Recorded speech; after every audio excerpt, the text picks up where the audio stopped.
Hello मेरे प्यारे बच्चों, कैसे हो आप सब लोग। आई होप सब मस्त हैं, जबरदस्त हैं। Very warm welcome to your fast track batch for CMA inter law, जहां हम कंपनीज एक्ट 2013 कर रहे हैं। टेक्निकली आज ये चैप्टर हो जाना चाहिए फिनिश और नया चैप्टर शुरू होगा वेडनेसडे को, that is business ethics. But since the session duration will be more then 3 hours, अगर हम आज ही पूरा कंप्लीट करते हैं तो हम इस 3 आवर्स को 2 पार्ट्स में डिवाइड कर लेते हैं। आज लगभग 1.5 पौने 2 घंटे का सेशन होगा और ऐसे ही 1.5 पौने 2 घंटे का सेशन हम एक और लगाएंगे, but we will not no change our schedule which has already come.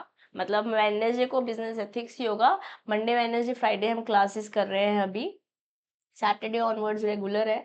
But Monday को आज आज मंडे को जो आप सेशन ले रहे हैं उसके बाद एक सेशन ट्यूसडे को भी आएगा, ताकि वेडनेसडे हम बिजनेस एथिक्स को कंटिन्यू रख पाए। ठीक है, बिजनेस एथिक्स वेडनेसडे ही रहेगा, बट कंपनीज एक्ट का इंस्टेड ऑफ 4 सेशंस हम 5 सेशंस लगाएंगे। Okay, now let's start with debentures, जो कि सेक्शन 2 सब सेक्शन 30 और सेक्शन 71 के अंदर बात कर रखी है। क्या ये सेक्शन याद करने चाहिए? आई हाईली रिकमेंड याद करने चाहिए, इसलिए नोटबुक में आप लिख लीजिए दोनों सेक्शन। जितना याद रख पाएंगे उतना आसान रहेगा, जितना याद रखने की कोशिश कर पाएंगे उतना आसान रहेगा to implicate to write it in your examination. हो सकता है भूल जाओ तो नहीं लिखना, बाकी कोशिश जरूर करेंगे। ठीक है, डिवेंचर्स की क्लासिफिकेशन प्रोविजन से चालू करते हैं। सेक्शन 2 सब सेक्शन 30 चालू कर रहे हैं। हमने बोला क्या कन्वर्टेड शेयर्स, कन्वर्टेबल डिबेंचर्स हो सकते हैं जो जिनको शेयर्स में कन्वर्ट किया जा सकता है, हाइब्रिड फीचर लाया जा सकता है। हाँ, बट उसके लिए आपको स्पेशल रेजोल्यूशन चाहिए होगा, ऐसा सेक्शन 71 सब सेक्शन 1 बोल रहा है। ओके, क्या वोटिंग राइट्स होगी? नहीं, वोटिंग राइट्स नहीं होगी डिबेंचर्स में या इस तरह की कन्वर्जन में। क्या ये सिक्योर्ड हो सकते हैं? हाँ, हो सकते हैं, बट सर्टेन कंडीशंस हैं जो कि रूल 18 सब रूल 1 में बताई हुई है। एक्चुअली रूल 18 में बता रखी है, सब रूल 1 हम बताऊंगी मैं आपको। Okay, I am going to talk about it. So can be secured debentures subject to the conditions that have been given to us in rule 18। Rule 18 में कंडीशंस बता रखे हैं सिक्योर्ड डिबेंचर्स की, rule 18 sub rule 1। Let's get going with the conditions जो चाहिए होती हैं for if the company wants to issue secured debentures. सबसे पहले जो ये सिक्योर्ड डिबेंचर्स हैं, अगर सिक्योर्ड डिबेंचर्स आप चाहते हो तो उनका redemption period generally less than 10 years होना चाहिए, but in certain cases exemption allowed है अप टू 30 years। इसलिए बोल रहे हैं redemption period is less than और equal to 10 years, but exemption है अप टू 30 years। किस कंपनीज के लिए? इंफ्रा कंपनीज के लिए, आईएफसीज के लिए, आईडीएफ या एनबीएफसीज के लिए। So NBFC is non banking financial institution, जो लोग इंफ्रा वाले इंफ्रास्ट्रक्चर डेवलपमेंट वाले फाइनेंशियल फंड्स वाले एनडीएफसी में है, एनबीएफसी में सॉरी, उनको अलाउड है। ओके, नाउ सिक्योरिटी क्या रहेगी? Charge on the asset sufficient for repayment. So basically charge क्या होता है? लेट्स से फॉर एग्जांपल मैंने अपना घड़ी गिरवी रख के पैसे लिए, तो इस घड़ी पे चार्ज क्रिएट हो गया, या मैंने गाड़ी मॉर्गेज पे ली, सॉरी गाड़ी मैंने हाइपोथिकेशन पे ली। हाइपोथिकेशन बोले तो कि गाड़ी होगी तो मेरे पास, बट अगर मैंने ईएमआई नहीं दी, डिफॉल्ट किया, तो एज पर द टर्म्स मेरी गाड़ी वो उठा के ले जाएंगे। Okay, so basically what we are saying is we are saying कि जब आप सिक्योर डिबेंचर्स इशू कर रहे हो तो आपको एक ऐसे असेट पे चार्ज क्रिएट करना है जिसकी वैल्यू डिबेंचर के इक्वल होगी, ताकि अगर डिफॉल्टिंग हुई या कोई प्रॉब्लम हुई फ्यूचर में तो इस असेट को सेल ऑफ करके पैसे दे दिए जाएंगे। तभी तो सिक्योरिटी क्रिएट हुई, चार्ज क्रिएट करके, प्लस इंटरेस्ट भी लगेगा। ओके, इंटरेस्ट भी चुका सके ऐसा असेट होगा। Okay, now let's talk about trustee appointment. Before issue of prospectus और within 60 days post allotment of these secured debentures आपको एक ट्रस्टी बनाना पड़ेगा, ट्रस्टी को अपॉइंट करना पड़ेगा। Am I clear? Important, very important. I hope आपने content पहले पढ़ा हुआ है, नहीं पढ़ा हुआ है तो बस इसे हम ऐसे ही याद करेंगे, क्योंकि बहुत ज़्यादा समझने वाली बातचीत यहाँ पर अब हम नहीं कर पाएंगे। Okay, now debenture deed mandatory है, जब भी सिक्योर्ड डिबेंचर्स इशू कर रहे हो मैंडेटरी है। सिक्योरिटी क्रिएशन किसके फेवर में होगा? इन favour of the trustee. On कब? जब कोई स्पेसिफिक मूवेबल है immovable property, location doesn't matter, चाहे उसी प्रीमाइसेस में हो चाहे कहीं और हो, बट मूवेबल इमूवेबल प्रॉपर्टी हो सकती है। एनबीएफसी के लिए ऑन एनी मूवेबल प्रॉपर्टी हो सकती है। ओके, कब करोगे सिक्योरिटी क्रिएशन, कब होगा, किसके नाम पर, इन फेवर ऑफ ट्रस्टी तब होगा, या तो स्पेसिफिक मूवेबल या इमूवेबल प्रॉपर्टी है इन फेवर ऑफ ट्रस्टी ऑन, कब, कहाँ, किस पर। ओके, फॉर एनबीएफसी कोई भी मूवेबल चलेगा। गवर्नमेंट कंपनी को एग्जेम्पशन है, कोई भी चार्ज रिक्वायर्ड नहीं होता है। अगर गवर्नमेंट की गारंटी है तो फिर आपको चार्ज क्रिएट नहीं करना है, सरकार ही बोल रही है मैं हूं ना, तो फिर ठीक है। Okay, so these are the rules of section rule 18 sub rule 1, the conditions through which secured debentures can be issued. क्या ये learn करना है? 100% हमें learn करना है, we have to learn it. Okay, now let's talk about debenture trustee. appointment करनी होगी, yes, before, या तो prospectus के issue करने से पहले या फिर allotment के 60 दिन के बाद। Who cannot be a debenture trustee? कौन नहीं हो सकता?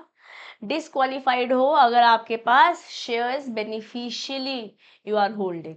ओके, जैसे मान लेते हैं कॉन्फ्लिक्ट ऑफ इंटरेस्ट हो रहा है, लेट्स से इस प्रमोटर और डायरेक्टर और की मैनेजरियल पर्सन और एम्प्लॉय, तो भी आप डिसक्वालिफाइड हो to become a trustee. Why? Because independence नहीं रहेगी ना, जैसे हमने इंडिपेंडेंट ऑडिटर के बारे में ऑडिट में पढ़ा होगा आपने पेपर नंबर 10B में, और अगर नहीं पढ़ा है तो पढ़ोगे। Okay, entitle to any money from the company, मतलब अगर कंपनी, बेसिकली समझिए, साइकी समझने की कोशिश कीजिए, आपको किसी भी तरीके से कंपनी में इंटरेस्ट है तो आप ट्रस्टी नहीं बन सकते। अगर कंपनी ने आपके पैसे देने हैं तो आप, हो सकता है आप कुछ बायसनेस कर दो ट्रस्टी का काम, जैसे जो फिड्यूशियल रिलेशनशिप वाला, ट्रस्ट बेस्ड रिलेशनशिप वाला, वो आप नहीं निभा पाओ, बायस फिनेंशियल इंटरेस्ट हो सकता है। Is indebted to the company और रिलेटेड एंटिटी, कंपनी को आपने उधार दिया हुआ हो, या कंपनी से आपने उधार लिया हुआ, या उस रिलेटेड एंटिटी से उधार लिया हुआ है, तो फिर न्यूट्रलिटी नहीं रहेगी। Has pecuniary relationship, pecuniary in general means monetary relationship of more than 2% of the turnover और 50 लाख रुपीज। क्या ये लर्न करना है? हाँ, यहाँ से एमसीक्यू भी पूछा जा सकता है, फाइनेंशियल कॉन्फ्लिक्ट आ जाएगा। इस रिलेटिव ऑफ द प्रमोटर और द एम्प्लॉय, डायरेक्टर और केएमपी, जैसे वो लोग अलाउड नहीं थे एम्प्लॉय, केएमपी, डायरेक्टर एक्सेट्रा, उनके रिलेटिव में स्पाउस को दे देती हूँ मैं, ट्रस्टी बनाती हूँ, no, not allowed, potential biasness है। तो ऑल ऑफ दीज के are disqualified to become debenture trustees under rule 18 sub rule 2। तो हमने रूल 18 का 1 पढ़ा, रूल 18 का 2 पढ़ा। Okay, now let's continue to move forward. Now let's talk about debenture trustee की ड्यूटीज क्या है। वो चेक करता है लेटर ऑफ ऑफर कंसिस्टेंट है इश्यू और ट्रस्ट डीड से, इंश्योर करता है कि कोवेनेंट प्रोटेक्ट डिवेंचर होल्डर्स, जो भी whatever is happening, all of the circumstances, the documentation, everything, it should be in favour of the debenture holder. कोई ऐसी बातचीत ना हो रही हो, कोई ऐसे कॉन्ट्रैक्ट्स ना बन रहे हो जिससे डिवेंचर होल्डर का इंटरेस्ट हार्म हो जाए। कॉल फॉर परफॉर्मेंस और स्टेटस रिपोर्ट, ये भी ट्रस्टी करता है, डिवेंचर ट्रस्टी करता है। कम्युनिकेट करता है अगर कोई भी गड़बड़ हुई है, फटाफट प्रॉम्प्टली। अपॉइंट करता है नॉमिनी अगर 2 कंसेक्यूटिव डिफॉल्ट्स हुए हैं इंटरेस्ट पेमेंट में। ओके, और डिफॉल्ट इन सिक्योरिटी क्रिएशन या डिफॉल्ट इन रिडेम्पशन, इन तीनों में से कोई भी डिफॉल्टिंग हुई है, अगर आपने इंटरेस्ट पेमेंट टाइम पे ले नहीं दी, वो भी 2 बारी, मतलब कॉन्जिक्यूटिव, एक बारी मई में, एक बारी एक बारी मई में और एक बारी दिसंबर में, नहीं, कॉन्जिक्यूटिवली आपने नहीं दी है तो इंटरेस्ट पेमेंट, देन अपॉइंट करना पड़ेगा ट्रस्टी को एक नॉमिनी। अगर सिक्योरिटी क्रिएशन में डिफॉल्ट हुआ है तो भी नॉमिनी अपॉइंट करना पड़ेगा, और अगर रिडेम्पशन में डिफॉल्ट हुआ है तो भी नॉमिनी अपॉइंट करना पड़ेगा। Monitor breaches and take corrective actions, correct breaches बोले तो जो आपने वादा किया वो निभाया रहा है नहीं है, तो उसे मॉनिटर करता है कौन? Trustee, because this is a duty, और करेक्टिव एक्शंस लेता है, इंश्योर करता है कि सफिशिएंट असेट्स हैं जो कि प्रिंसिपल को भी कवर कर पाए और इंटरेस्ट को भी। तो ये बात तो हमने यहाँ भी करी थी ना,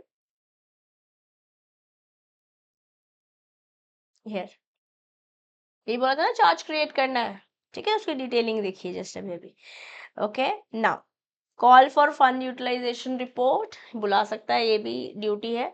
इंश्योर रिडेम्पशन और conversion are as per the terms, अगर 10 साल से नीचे वाला है, या इंफ्रा आईडीएफ या फिर एनबीएफसीज हैं इंफ्रास्ट्रक्चर वाले, देन ऑल्सो अगर वहाँ पे 30 साल का हो जाएगा तो basically it is happening as per the terms. Okay, convene debenture holder meeting, जब भी जरूरत पड़ती है तो ये भी ट्रस्टी ही बना रहे हैं, ट्रस्टी ही ये मीटिंग करा रहे हैं। डिवेंचर होल्डर्स की मीटिंग कैसे होने वाली है, 1 2 3 4, बस आपको रूल 18 याद करना है और फिर ऐसे लाइन से चलते जाना है। ठीक है, कब बुला सकते हो मीटिंग डिवेंचर होल्डर्स की, जब रिक्विजिशन हो रहा है by more than 10% of the debenture holders in value. On event of breach, default, trustees option that holder interest is affected, because trustee की ड्यूटी है ना कि होल्डर के इंटरेस्ट को पकड़ कर प्रोटेक्ट करके रखना है। तो अगर कुछ भी ऐसा लग रहा है तो मीटिंग बुलाई जा सकती है डिबेंचर होल्डर्स की। डिबेंचर रिडेम्पशन रिजर्व, इसके बारे में आप अकाउंट्स में पढ़ रहे होंगे। डीआरआर, यस, डीआरआर की क्या रिक्वायरमेंट्स हैं, या रूल सेक्शन 71 पहुंच चुके हैं। रूल 18(1) से 18(4) तक हमने देखा है, सेक्शन देख रहे हैं, सेक्शन याद हो पाए सब सेक्शन के साथ तो ठीक है, वरना इन जनरल पता होना चाहिए। सेक्शन 2 सब सेक्शन 30 और सेक्शन 71 हमारे डिबेंचर्स के बारे में बात कर रहा है। डिबेंचर रिडेम्पशन रिजर्व रिक्वायरमेंट क्या है, आपको एक सोर्स क्रिएट करना है। बोले तो सिर्फ और सिर्फ प्रॉफिट में से ही आप डिविडेंड दे सकते हो, out of profit available for dividend. ठीक है, सोर्स वहीं से आएगा।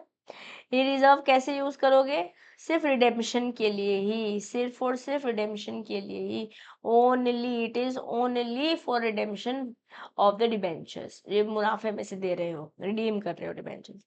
Investment requirement 30 April each year by, ठीक है, invest more than or equal to 15% of the debenture maturing by the next 35 March, let's say next 31st March तक 10,000 के होने हैं, एग्जाम्पल ले लो 10,000 के होने हैं, तो उसके 15% एटलीस्ट, कम से कम 15%, उससे ज़्यादा भी कर सकते हो, आपको बाय 30th अप्रैल डाल देना है। इन्वेस्टमेंट रिक्वायर्ड है अगर लेट्स से नेक्स्ट 31st मार्च तक कोई भी रिडेम्पशन हो रही है, मेच्योरिंग हो रही है, बेसिकली मेच्योरिटी पीरियड हो गया है कि इस समय में रिडीम करना, पेमेंट करनी है होल्डर्स को। Okay, permitted investment options, deposits with scheduled bank, unencumbered government securities and notified bonds. जो ये पैसे डालने हैं ना, इन्वेस्टमेंट करनी है, कहाँ कर सकते हो, सरकारी वाली चीज़ों में कर सकते हो, चाहे वो स्केड्यूल्ड बैंक हो, चाहे अनएनकम्बर्ड गवर्नमेंट सिक्योरिटीज हो, या फिर नोटिफाइड बॉन्ड्स हो, इनमें से कहीं पे भी you are allowed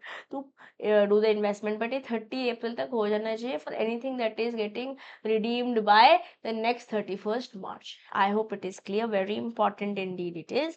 Now minimum investment threshold क्या है, 15% बताया ना हमने, कम से कम इतनी तो करनी पड़ेगी। पार्टली कन्वर्टेबल डिवेंचर्स, डीआरआर तो डिवेंचर रिडेम्पशन रिजर्व है for non convertible portion only, सिर्फ उतना ही जितना नॉन कन्वर्टेबल है उतने के लिए ही जाएगा पार्शनली में। अगर कोई मान लेते कन्वर्टेबल है 100 में से 50 कन्वर्टेबल है, 50 कन्वर्टेबल नहीं है, तो जितना नहीं कन्वर्टेबल है उसके लिए सारी इन्वेस्टमेंट और एक्सेट्रा होने वाली। ओके, नाउ ट्रस्ट डीड क्या है, ट्रस्ट डीड बोल रहा है, ट्रस्ट डीड का फॉर्मेट है SS12 में, SS12 हमने पहले भी देखा है। टाइमलाइन क्या है, within 3 months of the closure of the issue या फिर ऑफर ऑफ डिबेंचर्स, दोनों में से विद इन 3 months, या तो ऑफर ऑफ डिबेंचर्स या फिर from the 3 months of the closure of the issue. Okay, inspection right members के पास, डिबेंचर होल्डर्स के पास ओपन है, like register of members. Copy on request, जैसे बेसिकली रजिस्टर ऑफ मेंबर्स को जैसे इंस्पेक्ट करता है उसी तरीके से करा जा सकता है। Copy on request, it has to be provided 7 days on the payment of fee, जिस दिन पेमेंट कर दो फिर उस दिन 7 दिन के अंदर कॉपी देनी पड़ेगी ट्रस्ट डीड की। ठीक, जैसे इसको मान लो, थिंक ऑफ ट्रस्ट डीड जैसे contract between a guardian and investor, where the guardian that is debenture trustee, क्योंकि ये इन पैसों का ध्यान रख रहा है ना trustee, yes, is legally bound to protect the interest of the investor. Okay, liability क्या डिबेंचर होल्डर की, ट्रस्टी की responsibility, trustee's responsibility fails to exercise due care or performs with due care, दोनों में से कुछ भी हो सकता है। now अगर they fail to what they are suppose to do, trustee जो करना चाहिए था वो नहीं कर पा रहा है, तो इंडेमनिटी क्लेम नहीं कर पाओगे, breach of trust clause void है। ठीक है, और अगर सब कुछ किया हुआ है, बोले तो ड्यू केयर के साथ काम कर रहे हो तो इंडेमनिटी करी जा सकती है। Basically put your self in other shoes, जो जो नुकसान हुआ होगा उसको भरपाया जा सकता है। If 3/4 in value of the debenture holders agree, तो हाँ इंडेमनीफाई किया जा सकता है ट्रस्टी को भी। क्या ये डेटा इंपॉर्टेंट है? बिल्कुल इंपॉर्टेंट है। इन जनरल जो आपका पूरा फ्रेमवर्क है, पूरा लाइबिलिटी चार्ट है, ये it self is very very important. मैं इसको थोड़ा बड़ा कर देती हूँ ताकि आप इसे देख पाए। Yes, please take a note of this one, it is important, it is important. Okay, अब यहाँ पे प्रोविजन रेफरेंस सेक्शन 71 दे रखा है। इसको मान लेते हैं, जैसे मान लेते हैं एक ट्रस्टी है जो रेड फ्लैग्स को, कुछ गड़बड़ हो रही है उसे इग्नोर कर रहा है, फिनेंशियली जो चीज़ें गड़बड़ हो रही है और अलाउ कर रहा है, अलाउइंग डिफॉल्ट इसे, अगर आप पता चल रहा है कि कुछ गड़बड़ हो रही है और आप कोई एक्शन नहीं ले रहे, आपकी जो रिस्पॉन्सिबिलिटी है वो अदा नहीं कर पा रहे, तो वो इंडेमनिटी के आड़ में नहीं छुप सकता। Can not hide behind the trust deed clause for protection, cannot. Okay, now redemption of debentures, redemption rights और एक्शन क्या है? पेमेंट ऑब्लिगेशन, जैसे कि इश्यू में डीड में लिख रखा था वैसे होगा, मतलब बेसिकली जो भी आपने टर्म्स एंड कंडीशन में डिबेंचर्स इशू करे थे उस पर लिखा होगा। ट्रस्टी फाइंड्स इनसफिशिएंसी में file petition to tribunal, when I am referring to tribunal I am always talking about NCLT, when I am talking about companies act. अगर insufficiencies लग रही है ट्रस्टी को, या नो जो ट्रस्टी हमने फॉर्म किया था, तो वो पिटीशन फाइल कर सकता है। ओके, ट्राइब्यूनल के पास पावर है कि वो फर्दर लाइबिलिटीज ऑफ कंपनी को रिस्ट्रिक्ट कर सकता है कि भैया और लोन नहीं ले सकते और कोई बॉन्ड्स इशू नहीं कर सकते, ये ट्राइब्यूनल के पास पावर है, ये रिडेम्पशन राइट्स और एक्शन है। इफ अ कंपनी, इसको ऐसे समझता है, if a company is a ship and debenture holders are the passengers, the trustee is the captain, क्योंकि अब कैप्टन जहाँ ले जाएगा वहीं जाना पड़ेगा। If this ship is sinking, assets insufficient, the captain can signal the rescue authority। जैसे यहाँ पर अगर लग रहा है कि भैया इतने असेट्स नहीं है लोगों के पैसे देने के लिए, तो ट्रस्टी इस रेड फ्लैग को देगा ट्राइब्यूनल को, भाई ट्राइब्यूनल आके देख लो कुछ गड़बड़ चल रही है। Okay, now let's say failure to redeem, failure और कंसिक्वेंसेस क्या है? अगर मान लेते हैं कंपनी फेल कर जाती है टू रिडीम डिबेंचर, या इंटरेस्ट नहीं दे पाती है डिबेंचर होल्डर्स को, या ट्रस्टी को भी तो देना था ना इंटरेस्ट, दोनों में से कुछ भी गड़बड़ हो रही है, तो ट्राइब्यूनल जो है इमीडिएट रिडेम्पशन ऑर्डर कर सकता है। ओके, सिंपल सा है, छोटा सा है। अगर फेलियर हुआ तो बता देगा या तो डिबेंचर होल्डर्स या ट्रस्टी, और फिर इमीडिएटली एनसीएलटी बोल देगा कि भैया रिडेम्पशन अभी के अभी कर। Now default in company with tribunal order, अगर ट्राइब्यूनल से ऑर्डर आया फिर भी आपने गड़बड़ कर दी तो फिर क्या होने वाला है? अगर ट्राइब्यूनल का ऑर्डर आपने फॉलो नहीं किया तो 3 साल तक की जेल हो सकती है, 2 लाख से 5 लाख का फाइन हो सकता है, या दोनों भी हो सकता है। किस पर एप्लीकेबल है? Officers of the company in default, क्योंकि जेल तो ऑफिसर्स ही जाएंगे, कंपनी तो जाएगी नहीं है, तो बेसिक लॉजिक सेंस है। या now, further issue of shares, no fresh issue in conversion. Conversion not treated as fresh issue. Let's say debentures convert हो रहे हैं, कोई और security जो है शेयर में convert हो रही है, क्या इसको हम further issue जैसे मानेंगे? नहीं मानेंगे। Okay, if debentures or loan have a option to be have a conversion option approved by special resolution, तो special resolution तो चाहिए होगा, तो हमने शुरू किया जब वहीं पे बता दिया, इसको हम fresh issue जैसे नहीं मानते हैं। सिंपल बात है, कोई टेंशन वाली बात नहीं है। रेजोल्यूशन या तो इश्यू से पहले करोगे या फिर नो आफ्टर रेजिंग करोगे। इसको ऐसे मान लेते हैं, gym membership that includes free upgrade to premium is not a sale but just part of original offer.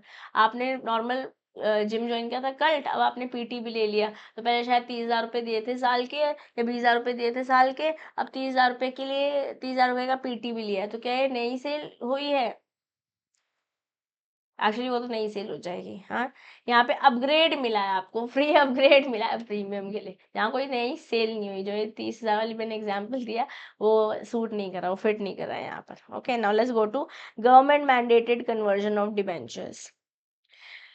Conversion by government direction कि आपको कन्वर्ट करना ही पड़ेगा, कन्वर्जन ऑफ डिबेंचर्स होना ही पड़ेगा। अगर डिबेंचर इशू करे गए हैं या सरकार से लोन लिया गया है और गवर्नमेंट को लग रहा है कि कन्वर्जन होगा पब्लिक इंटरेस्ट में होगा, तो गवर्नमेंट बोल सकती है कि कन्वर्जन करना होगा इनटू द शेयर्स। अगर मान लेते हैं कंपनी इस बात को एक्सेप्ट कर लेती है, सरकार से ऑर्डर आया, कंपनी ने एक्सेप्ट कर लिया, तो मेमोरेंडम को ऑल्टर कर दोगे, चेंजेस करोगे स्पेशल रेजोल्यूशन के साथ और कैपिटल अपनी इंक्रीज कर लोगे। अब अगर कंपनी ने अग्री नहीं किया, गवर्नमेंट से तो ऑर्डर आया, तो आप कंपनी जाएगी एनसीएलटी के पास कितने दिन के अंदर अंदर, जिस दिन से गवर्नमेंट के पास से ऑर्डर आया उसके 60 दिन के अंदर अंदर, और फिर जो ट्राइब्यूनल बोलेगी वो तो सरकार को भी मानना पड़ेगा और कंपनी को भी मानना पड़ेगा। ठीक है ना। What are the factors government must consider जब ये कन्वर्जन करवाने के लिए बोल रहे हैं? फिनेंशियल पोजीशन देखेंगे कंपनी की, टर्म्स ऑफ इश्यू डिबेंचर्स या जो भी लोन दे रखा होगा सरकार को वो देखेंगे, रेट ऑफ इंटरेस्ट पेएबल, और कोई और मैटर जो कि जरूरी है, ये सब बातों का ध्यान सरकार को रखना होगा बिफोर यू आर ऑर्डरिंग कि भैया जी या you are telling the company की कन्वर्टेबल इश्यू कर दो या कन्वर्जन कर दो, basically not convertible but conversion issue कर दो। इसको ऐसे मान सकते हैं, imagine the government as a landlord who give a big loan to a struggling shopkeeper company to protect the public interest, jobs हुए, इकॉनमी हो गई, क्योंकि अगर कंपनी बंद हो गई, कंपनी ठप हो गई, तो एम्प्लॉयज जो हम बोल रहे हैं let's make in India, skill India, सब कुछ इम्पैक्ट होगा। Landlord asked for equity the shop instead of repayment, बोल रहे हैं ठीक है पैसे मत दो, आप हमारे को कन्वर्टेबल शेयर्स इशू करके दे दो, जो तुमने हमसे लोन ले रखा है उसकी ब्याज, उसकी जगह हमारे को तुम इक्विटी दे दो अपनी कंपनी की। इसको मिजन फिनेंस भी कहते हैं, बट ये मैं सिलेबस में नहीं है, just in case you are no appearing for CMA examination along with job और आप इस सेक्टर से हैं तो आप इसको रिलेट कर पाएंगे। If the shopkeeper doesn't like the deal he can go to the जज, बोल the tribunal for a fair decision. मैंने सिर्फ एनालॉजीज बताइए, ऐसे ऐसे एग्जाम में नहीं लिखे आने, अपने ब्रेन को समझाना है बस। ठीक है। Acceptance of deposit by the company, definition क्या है डिपॉजिट की? डिपॉजिट कंपनीज एक्ट और रूल के अंतर्गत क्या बोला हुआ है? It includes receipt of money, पैसे डिपॉजिट बेसिकली रिसीट हुआ है कैसे? डिपॉजिट्स के थ्रू, लोन के थ्रू या किसी भी तरीके से बाय अ कंपनी। ओके, तो इसको हम डिपॉजिट बोलते हैं। बट क्या किसको हम डिपॉजिट जैसे ट्रीट नहीं करते हैं? कोई भी पैसे अगर केंद्रीय से या फिर आपके स्टेट से, राज्य सरकार से आई है और या फिर उनकी तरफ से कोई गारंटी आई है, that is not consider as deposit. कोई भी अमाउंट किसी लोकल या स्टैट्यूटरी, बेसिकली सरकार, चाहे वो सेंट्रल लेवल पर, स्टेट लेवल पर, लोकल लेवल पर, कोई भी अमाउंट कोई फॉरेन गवर्नमेंट से आया, किसी फॉरेन बैंक से आया, किसी फॉरेन इंस्टीट्यूशन से आया, subject to FEMA, foreign exchange management, foreign exchange management act है ये, या पहले फेरा हुआ करता था, ये फेमा हुआ। आईडीटी में कर रहे होंगे इस बारे में थोड़ी बहुत बातचीत। Loan facility from bank, bank से कोई लोन लिया, ये डिपॉजिट नहीं है। लोन या financial assistance public financial institution, PFIs हमने पढ़े सेक्शन 2 सबसेक्शन 72 में, फर्स्ट सेशन में पढ़ लिया था। अमाउंट फ्रॉम अदर कंपनीज आया है, ये भी कोई डिपॉजिट नहीं है। कोई अमाउंट ऑफर ऑफ सिक्योरिटीज है, इफ अनअलॉटेड रिफंड करना पड़ेगा। अगर मान लेते हैं सिक्योरिटीज के लिए पैसे आए हैं और आप उसे अलॉट नहीं करें तो आपको पैसे वापस देने ना। कुछ नया नहीं पढ़ रहे हैं, हम पहले पढ़ चुके हैं, बट ये डिपॉजिट नहीं होगा, ये नया पढ़ रहे हैं। या कोई अमाउंट डायरेक्टर से आया है, कोई अमाउंट बॉन्ड्स या डिबेंचर्स इशू करने से आया है, कोई non interest bearing employ security deposit से आया है, तो ये सब कुछ डिपॉजिट नहीं कहलाएगा। बाकी डिपॉजिट में कौन कौन सा आ जाता है? कोई भी रिसीट ऑफ मनी किसी भी तरीके से डिपॉजिट की तरफ से, लोन की तरफ से, या किसी भी तरीके से कंपनी ने रिसीव करी हो, except all of these is known as deposit. Okay, there are few more. Non interest bearing held in trust, trust में कोई पैसे हैं, नॉन इंटरेस्ट है, that is also not deposit. Amount in course of business of the company, ये भी deposit नहीं है। Advance आए किसी अग्रीमेंट अरेंजमेंट में, वो भी डिपॉजिट नहीं है। कोई सिक्योरिटी डिपॉजिट हुआ, चाहे वो एम्प्लॉय ने किया था यहाँ पर, चाहे हम इन जनरल बोल रहे हैं, this is not considered as deposit. कोई एडवांस आया long term capital good project का, लेट्स से कोई मेट्रो डाल रहा है तो लॉन्ग टर्म कैपिटल प्रोजेक्ट है ना, तो यहाँ पर अगर कोई एडवांस आया, no. Amount brought in by promoters, promoters कोई पैसे लेके आए, डायरेक्टर्स कोई पैसे लेके आए, नहीं कंसिडर होगा। अमाउंट कोई निधि कंपनी से मिला है, वो भी नहीं। लोन से लिया था, जैसे बैंक से लिया था, वो भी नहीं लेते ना, ऐसे ये भी नहीं ले रहे। ओके, इसको एक दो बार पढ़ोगे, बिल्कुल टेंशन वाली बात नहीं है, बिल्कुल आराम से आप इसको आंसर लिख पाओगे। Now depositor and eligible company, so basically we are all talking about deposit. Now depositor वो बंदा है जिसने डिपॉजिट किया है, may be it is that person जिसने पब्लिक कंपनी में डिपॉजिट किया है as per section 76। Eligible company कौन है? पब्लिक कंपनी हो सकती है, कोई ऐसी कंपनी हो सकती है जिसका नेटवर्थ जो है 100 करोड़ से ज़्यादा है या टर्नओवर 500 करोड़ या उससे ज़्यादा है। प्रायर कंसेंट हुआ है कि हाँ भैया डिपॉजिट करना चाहते हैं उस कंपनी ने, जिस कंपनी ने पैसे डिपॉजिट करे हैं दूसरी कंपनी में, बट स्पेशल रेजोल्यूशन वहाँ पे ऑलरेडी पास हो गया था क्योंकि it has to go as per the AOA, right, all of it, anything that is happening internally filed with the registrar। जो ये रेजोल्यूशन पास किया कि हाँ हम रेडी हैं डिपॉजिट करने के लिए किसी और कंपनी में, उसको रजिस्ट्रार के पास सबमिट भी हुआ है। मैं एक्सेप्ट डिपॉजिट अंडर सेक्शन 180 सब section 1 sub clause C limit by ordinary resolution. Accept कर सकते हैं डिपॉजिट एक कंपनी कर सकती है, but then anything that is limited will have to take care of that also ordinary resolution के according. Okay, I think it is clear. Now let's talk about the prohibition on acceptance of deposit from public। acceptance of deposit from public क्या है? क्या company banking या NBFC है? कोई restriction नहीं है, exempted है। स्पेसिफाइड है सेंट्रल गवर्नमेंट से आफ्टर कंसल्टेशन विद आरबीआई, कोई रिस्ट्रिक्शन नहीं, एग्जेम्प्टेड है। Otherwise can not invite accept और renew deposit from public except as per chapter 5। अगर आप एनबीएफसी हो, अगर आप बैंक हो, अलाउड, अगर आप सरकार से, सेंट्रल गवर्नमेंट से अप्रूवल लेकर आए हो इन कंसल्टेशन विद आरबीआई तो भी अप्रूवल है, कोई एग्जामिशन टेंशन वाली बात नहीं है। बट इसके अलावा कोई भी हो आप नहीं कर सकते accept as per chapter 5 of companies act acceptance of deposit from public. Bank हो ऑफ कोर्स डिपॉजिट होएगा, एनबीएफसी ऑफ कोर्स होगा, कोई सेंट्रल गवर्नमेंट ने किसी कंपनी को नोटिफाई किया है इन कंसल्टेशन विद आरबीआई वो भी डिपॉजिट ले सकता है, बाकी और कोई डिपॉजिट नहीं ले सकता। आप में डिपॉजिट नहीं ले सकते हैं, ठीक है। Acceptance of deposit from members, member से क्या एक्सेप्टेंस हो सकता है? हाँ हो सकता है, आपको जनरल मीटिंग करनी, जनरल मीटिंग में एक रेजोल्यूशन पास करना पड़ेगा, इशुएंस करना पड़ेगा एक सर्कुलर का मेंबर्स को कि भैया डिपॉजिट आ रहा है मेंबर्स से, includes financial position, credit rating, total depositors, previous deposit due है, कोई और भी इन्फॉर्मेशन है, सारी इन्फॉर्मेशन की सर्कुलर मेंबर्स को देना पड़ेगा अगर कोई मेंबर ही डिपॉजिट कर रहा है। फाइलिंग सर्कुलर विद रजिस्ट्रार 30 दिन पहले, इश्यू से 30 दिन पहले सर्कुलर इस पूरी डिटेल्स के साथ रजिस्ट्रार को भी सबमिट करना है। Deposit repayment reserve account 20% of the deposit maturing next financial year in scheduled banks separate account में डालना पड़ेगा। लेट्स से कोई मैच्योरिटी हो रही है, ठीक है, नेक्स्ट ईयर कोई मैच्योरिटी हो रही है डिपॉजिट की, तो उसका 20% सबमिट करना पड़ेगा एक सेपरेट अकाउंट में एक शेड्यूल्ड बैंक के अंदर ना। कोई डिफॉल्ट सर्टिफिकेट नहीं है, मतलब बेसिकली यू नीड क्या, एक सर्टिफिकेट इसके लिए चाहिए कि कोई डिफॉल्ट हमारी कंपनी ने नहीं किया है किसी भी तरीके के रीपेमेंट में, किसी भी तरीके के इंटरेस्ट में, चाहे वो प्रिंसिपल अमाउंट है चाहे इंटरेस्ट है, और अगर डिफॉल्ट हुआ है must have been rectified and 5 years have elapsed. और कुछ सिमिलर सी बातचीत हम ऑलरेडी लास्ट सेशन में भी कर आए थे, यहाँ हम कर रहे हैं acceptance of deposit from the members.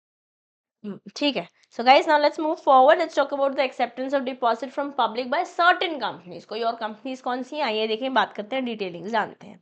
Conditions क्या है एक्सेप्टेंस फ्रॉम पब्लिक करने के लिए? बाय एलिजिबल पब्लिक कंपनीज कौन कौन, उनका नेटवर्थ और टर्नओवर क्राइटेरिया जो प्रिस्क्राइब कर रखा है वो फॉलो होना चाहिए, तो आप पब्लिक कंपनी होते हुए डिपॉजिट एक्सेप्ट कर सकते हो। आप कंप्लायंस कर पा रहे हो as per section 73 subsection 2 rules, okay.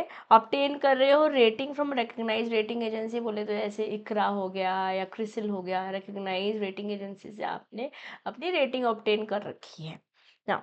Inform public about the rating at invitation, जो इनवाइट कर रहे हो डिपॉजिट करने के लिए उसमें बता दो कि हमारी कंपनी की ना ये रेटिंग है, ए रेटिंग है, डबल ए रेटिंग है, सी है, बी या सी चले जाओगे तो गड़बड़ है, और डी तो डिफ़ॉल्ट ही है ना। रेटिंग के बारे में आपने आई थिंक कैपिटल मार्केट जहाँ पढ़ रहे होंगे, एफएम में पढ़ रहे होंगे इसकी डिटेलिंग। रिन्यू करोगे रेटिंग हर एक साल ड्यूरिंग डिपॉजिट टेन्योर, जब भी आप डिपॉजिट करवा रहे हो उससे पहले आपको अपनी क्रेडिट रेटिंग करानी है, हर बार रिन्यू करानी है, ओके। चार्ज क्रिएट करने पड़ेंगे asset, it has to be more than और equal to the deposit that you are accepting, क्योंकि जो आप डिपॉजिट एक्सेप्ट कर रहे हो you have to create a charge just in case things go wrong, that asset will be sold and money of people will be returned. या अगर आप ये नहीं करते हो तो पेनल्टीज भी लगेंगी। पेनल्टीज के बारे में थोड़ी देर में बात कर रही हूँ। Repayment of deposit, deposit accepted after that, ये एक्ट आने के बाद डिपॉजिट एक्सेप्ट किया है तो आपको इंटरेस्ट के साथ पेमेंट करनी है, जैसे कि अग्रीमेंट में लिखा हुआ है। डिपॉजिटर एनसीएलटी को करेगा अप्रोच अगर कोई भी तरीके का डिफॉल्ट हुआ है। टाइमलाइन जैसे कि बता रखा है, टर्म्स में बता रखा है, इमीडिएटली उसकी पेमेंट करनी पड़ेगी। पेनल्टीज ट्राइब्यूनल बताता है, जब रीपेमेंट का ऑर्डर आता है ट्राइब्यूनल बताएगा कितनी पेनल्टी लगने वाली है। अगर ये एक्ट आने से पहले डिपॉजिट था तो आप अनपेड डिपॉजिट के लिए, so basically what is the action required? File statement of unpaid deposit with the registrar within 3 months। मतलब एक्ट आने से पहले की बात है, ये एक्ट आने की बाद की बात है। Okay, so you have to repay within 3 years और एक्सपायरी ऑफ डिपॉजिट। वहाँ पे तो अपने न्यू वाले में तो इमीडिएटली पेमेंट करनी पड़ेगी, यहाँ पर 3 साल के अंदर अंदर with repay with in 3 years, या फिर जो भी डिपॉजिट का टर्म है वो एक्सपायर जैसे हो जा रहा है, which ever is earlier, whichever is earlier। ठीक है, सबसे ज़्यादा बढ़िया यही है। ट्राइब्यूनल इस टाइम को एक्सटेंड करा सकती है, आफ्टर द एक्ट नहीं करा पाएगी। आप बिफोर द एक्ट अगर आपने डिपॉजिट किया है तो हाँ करा सकती है, और अगर रीपे नहीं कर पाते हो तो फाइन लगता है कंपनी पे 1 करोड़ से लेकर 10 करोड़ रुपए तक का। हर एक ऑफिसर जो भी इन्वॉल्व था इस डिपॉजिट और डिफॉल्ट में, उसको 7 साल तक की जेल हो सकती है, 25 लाख रुपए का फाइन हो सकता है, 25 लाख से 2 करोड़ का फाइन हो सकता है। ठीक है, बट बोथ नहीं है यहाँ पर। तो इन जनरल अपने आप में डेटा लर्न करने वाला है, लर्न करने वाला कंटेंट है ये। Okay, knowledge about punishment for fraudulent acceptance of deposit. अगर आप फ्रॉडलेंटली एक्सेप्ट कर रहे हो डिपॉजिट, आपका एजेंडा ये है कि आप लोग के पैसे लेके फ्रॉड करने वाले हो, तो हर एक पर्सन ऑफिसर जो भी रिस्पॉन्सिबल था इस पूरे डिपॉजिट के प्रोसेस में, वो पर्सनली लायबल हो जाएगा। कोई लिमिट भी नहीं है, मतलब आपका घर गाड़ी बंगला सब बिक जाए आपको तभी भी देना पड़ेगा, जो भी डैमेजेस या लॉसेस हुए हैं डिपॉजिटर्स को। लीगल एक्शन इनिशिएट किया जा सकता है अफेक्टेड पर्सन ग्रुप्स और एसोसिएशन द्वारा। जिन लोगों ने पैसे दिए हैं उनके साथ गड़बड़ कर रहे हो तो वो लीगल एक्शन तो लेंगे ना, और स्ट्रॉन्ग पेनल्टीज लग सकती है, पर्सनल लाइबिलिटीज भी हो सकती है। तो हमने ऊपर बता ही दिया, अनलिमिटेड है वो भी। पनिशमेंट अगर ये नहीं, अगर इनमें से कुछ भी गड़बड़ करते तो पनिशमेंट जो मैंने बोला था ना, I will talk about it below, ये आ गया। अगर आपने एक्सेप्ट किया, इनवाइट किया डिपॉजिट एक ऐसे तरीके से जो प्रिस्क्राइब मैनर में नहीं है, तो 1 करोड़ रुपए का फाइन या फिर twice the amount of the deposit. Okay, lower of the two, जो भी कम है वहां से लेकर 10 करोड़ तक आप पे पनिशमेंट लगाई जा सकती है। इम्प्रिजनमेंट साथ, जो हमने ऊपर वाली बात कही ये वाली वही है, बट यहाँ पे 1 करोड़ पे और क्लैरिटी दी हुई है। ठीक है ना, failure to repay deposit on time, time पे पैसे नहीं दिए तो सेम, ये दोनों सेम है, दोनों ही जगह इट इज सेम। ओके मेरे प्यारे बच्चों, now let's take an example to clarify deposit execution. अगर मनी फ्रॉम सेंट्रल गवर्नमेंट है, whether amount is a deposit, no it is excluded। अगर लोन से अमाउंट है ये भी नहीं है, अगर रिसीवर डायरेक्टर से पैसे कोई आए हैं डिपॉजिट के लिए ये भी नहीं है। Amount from general public by public company meeting eligibility, हाँ ये डिपॉजिट हो सकती है, जैसे ही आप पैसे कोई कोई बंदा डिपॉजिट पैसे डालता है उसे डिपॉजिट ही कंसिडर किया जाता है। Amount toward securities offer but securities not allotted और रिफंड, इसको भी आप डिपॉजिट जैसे ही मानते हो। तो ये टेबल मैंने इसलिए बनाया ताकि आपको चीज़ें रिकैप करने में डिफिकल्टी ना हो। अच्छा है, ये आपको रिवाइज करने में बहुत मदद करेगा, जस्ट इन केस यहाँ से एमसीक्यूज आते हैं आपको बहुत मदद मिलने वाली है यहाँ से। लेट्स टॉक अबाउट, ये मेरे से, मैं इसको हटाना रह गया मेरे से, नंबर गलत लिखा गया था, तो so number that is required है। अब आपको नया टॉपिक शुरू करा रही हूँ, वो की है जो भी है जीडीआर, ग्लोबल डिपॉजिटरी रिसीट। इसको पहले समझते हैं ग्लोबल डिपॉजिटरी रिसीट है क्या। ग्लोबल डिपॉजिटरी रिसीट पहले तो शेयर्स इशू हुए हैं किसी और कंट्री में, बट आप तो रुपीज में डील करते हो, तो कैसे आप उस कंट्री के शेयर को खरीद पाओगे। तो ये पूरे प्रोसेस में क्या प्रोसेस रहता है क्या एनालॉजी, क्या तरीके से मैं इसको एक्सप्लेन करा है क्लास में, मैं उसको रिवाइज करा रही हूँ। जो लोग मेरे साथ क्लास में जुड़े हुए हैं उनका रिवीजन होगा, जो लोग पहली बार सेशंस अटेंड कर रहे हैं उनको भी ये कंटेंट 100% काम आने वाला है, क्योंकि चीज़ों को रिटेन करना आपके लिए आसान हो जाएगा। आप ये चाहते हैं तो नोट्स भी अवेल कर सकते हैं from dishaduaclasses.com। The fee, the price to buy the book, the summary book is 999 originally, but it is only available at 99 rupees। छोटी सी इन्वेस्टमेंट है जो आपको मैं सजेस्ट करती हूँ कि करनी चाहिए। But if you think that you want to write the notes, you can write the notes also, but it is going to be time consuming thing, क्योंकि एग्जाम आने वाले हैं। खैर चलिए, एनालॉजी के बारे में बात करते हैं। कैसे याद करोगे जीडीआर को? जीडीआर को एक रेंटिंग जैसे समझ लो कि आप एक अब्रॉड, इंडिया से बाहर कोई प्रॉपर्टी रेंट कर रहे हो। Imagine your company owns a house, बोले तो share in India, you want to rent it to somebody abroad, foreign investor. Now what will you do? You will appoint a foreign broker, overseas deposit bank, to handle the renting। आप original documents अपने घर में आराम से रखोगे custodian bank में। Government के renting rules follow करने पड़ेंगे, आरबीआई की भी और स्कीम के भी। एक फैमिली रेजोल्यूशन पास करनी पड़ेगी। जैसे अगर मैं कंपनी के इंडेक्स में बोलती हूँ, बोर्ड और शेयर होल्डर्स के आपको रेजोल्यूशन पास करना पड़ेगा रेंटिंग करने से पहले कि हाँ रेंटिंग करनी है या नहीं करनी है। And ensure someone like CA, CMA, CS overseas और that all the rules are followed. जो डिक्लेरेशन देनी होती है बेसिकली, ठीक है। इसको ऐसे समझने की कोशिश करी है हमने, बट इन जनरल होता क्या है यहाँ पर, let me try to explain you that as well।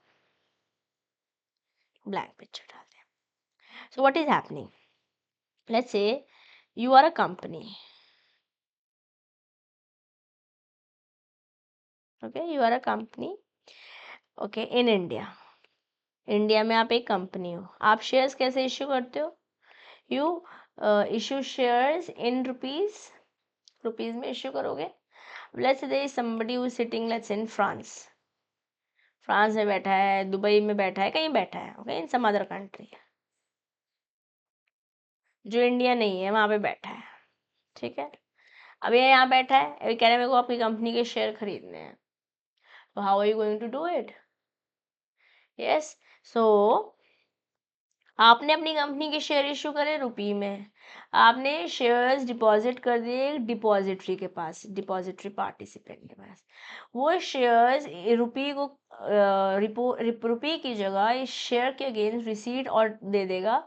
जो ये रिसीट देगा यही ग्लोबल डिपॉजिटरी रिसीट है, और ये रिसीट जो होगी वो डॉलर में होगी, और डॉलर तो एक्सेप्टेड है यूनिवर्सली, ठीक है। इस तरीके से जीडीआर वर्क करता है।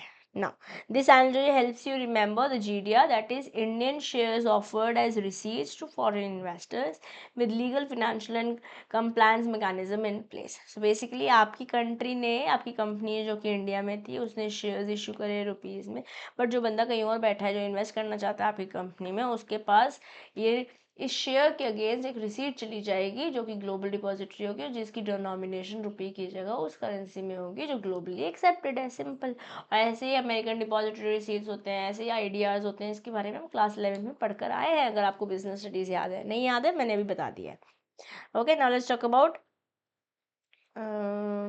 okay, so what I'll do is I will remove this sheet because it is creating दिक्कत हो रही है ये। अगर आप चाहें तो अपनी नोटबुक में ड्रॉ कर सकते हैं, बट मैं इसको हटा रही हूँ, अदरवाइज जो चार्ट का फ्लो है वो ब्रेक हो रहा है। So I am removing it. Okay, ना सेक्शन 41 ग्लोबल डिपॉजिटरी रिसीट बोल रहा है आपको एक स्पेशल रेजोल्यूशन पास करना पड़ेगा जनरल मीटिंग में अगर जीडीआर इश्यू करना है तो, और फॉलो करने पड़ेंगे issue of GDR rules 2014, scheme rule 2, eligibility rule 3, condition rule 4 and issue process rule 5। Do we need to learn it 100% by heart? ठीक है, जो रूल्स है जीडीआर इशू के वो फॉलो करने पड़ेंगे, अपार्ट फ्रॉम स्पेशल रेजोल्यूशन जो कि पास करना पड़ेगा अगर आप जीडीआर इशू करना चाहते हो। तो हमारे पास रूल 2 है, 3 है, 4 है, 5 है, स्कीम है, एलिजिबिलिटी कंडीशन है, जो इशू प्रोसेस है। वापस रूल 2 है, 3 है, 4 है, 5 है, स्कीम है, एलिजिबिलिटी कंडीशन है एंड इशू प्रोसेस है, ठीक है। तो जीडीआर के रूल्स की समरी करते हैं। हमारे पास रूल 2 से लेकर रूल 9 तक है, जिसकी कुछ रूल्स हमारे ज़्यादा डिटेलिंग में है तो उनको डिटेल में समझेंगे। और शुरुआत करी थी एलिजिबिलिटी के साथ, तो चलिए foreign currency convertible bonds FCC भी बोलते हैं। ऑर्डिनरी शेयर स्कीम 1993, अगर कोई अपडेट आया तो वो स्कीम की डेफिनेशन कैसे लोगे। रूल 3 में बोल रखा है एलिजिबिलिटी एज पर फेमा और स्कीम जैसे बोल रखा है, FEMA is foreign exchange management है, और स्कीम जैसे बोल रही है वो करना पड़ेगा एलिजिबिलिटी। ठीक है। रूल 4 में कंडीशंस हैं, आपको बोर्ड का रेजोल्यूशन पास कराना है, एक स्पेशल रेजोल्यूशन पास होगा, ओवरसीज डिपॉजिटरी अपॉइंट किया जाएगा, डोमेस्टिक कस्टोडियन अपॉइंट किया जाएगा, और आरबीआई की बातचीत आपको माननी होगी, जो मैंने ऊपर बताया था ना आपको कि एक कस्टोडियन बैंक आपको अपनी कंट्री का चाहिए, एक डिपॉजिटरी बैंक फॉरेन ब्रोकर चाहिए। जैसे इसको हम ऐसे मान रहे हैं कि आपकी एक फॉरेन आपका घर जो है, मानो आप एक कंपनी है जिसका घर इंडिया में ही है, तो मतलब बेसिकली शेयर्स इंडिया के हैं, और आपको वो घर जो है किसी बंदे को देना है जो इंडिया के बाहर रहता है, तो आपको दो लोग चाहिए, एक वहाँ के बंदे का फॉरेन ब्रोकर चाहिए, एक आप फॉरेन ब्रोकर करना पड़ेगा कि बाहर का बंदा इस घर में को रेंट आउट कर सके।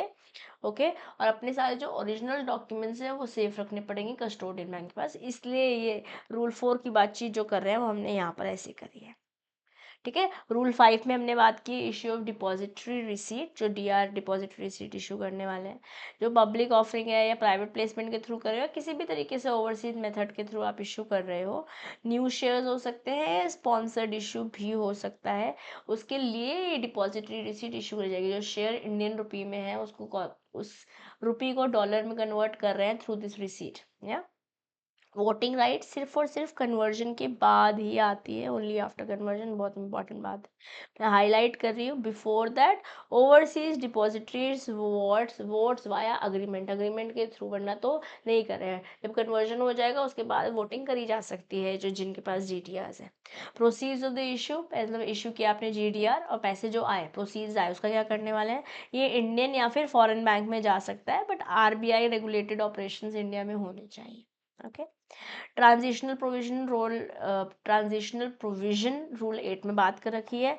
2014 से पहले आपको within 6 months pre 2014 issues to comply within 6 months of the rule commencement. Let's say rule commence हुई 2014 में, 2014 से पहले किसी ने कुछ जीडीआर इशू कर रखे हैं तो 6 महीने के अंदर अंदर वो सारी बातचीट करनी पड़ेगी जो 2014 रूल ने बोली है।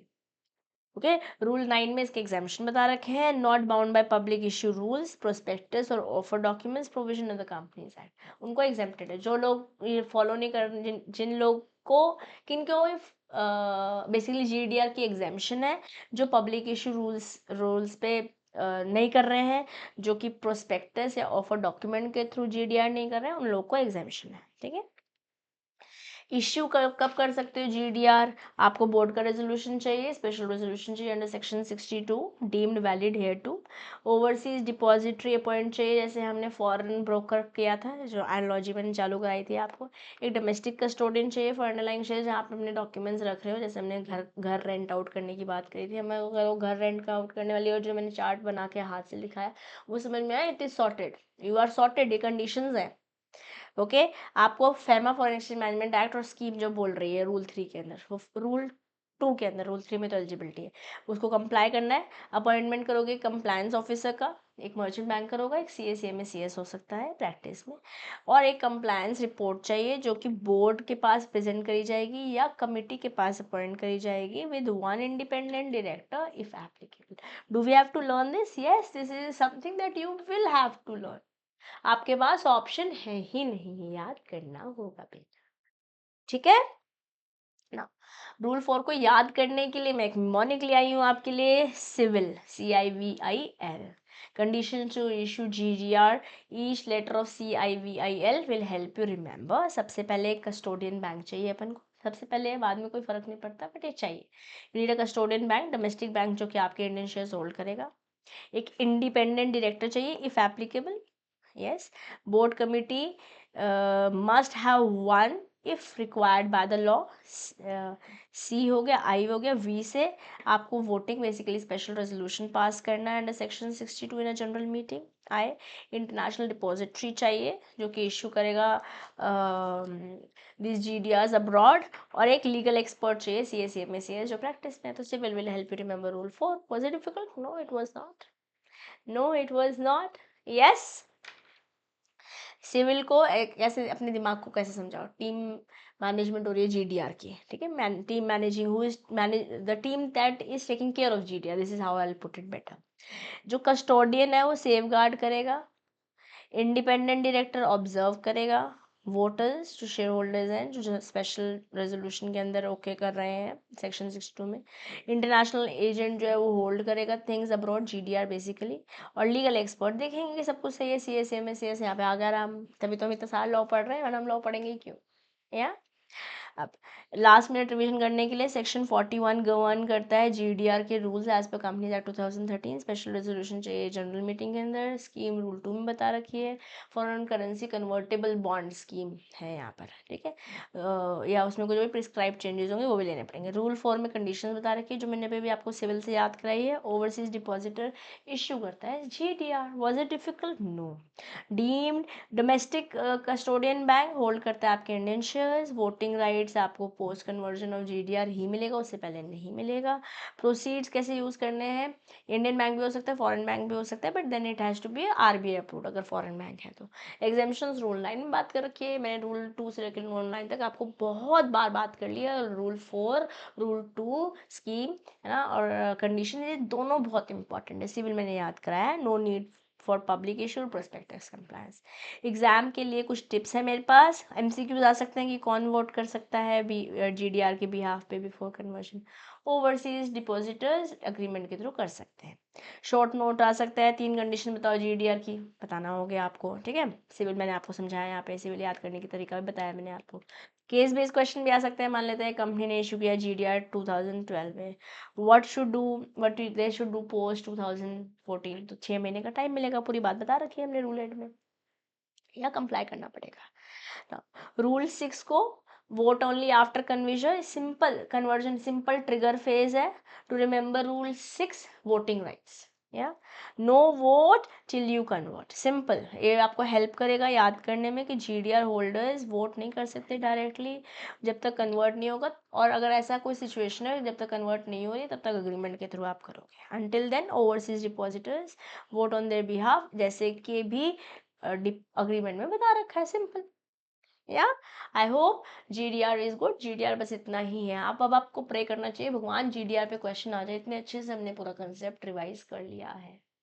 या चलो let's now move forward with charges as next topic. Charges क्या बोल रहा है, इसकी डेफिनेशन और टाइप से चालू करते हैं, इसको एक एग्जाम्पल एनालॉजी से समझने की कोशिश करते हैं। इसको ऐसे समझो कि एक कबर्ड है जो जिस पे ताला लगा हुआ है, lock on a cupboard, unless you unlock it, जब तक आप रीपे नहीं करोगे तब तक आप उसे एक्सेस नहीं कर पाओगे।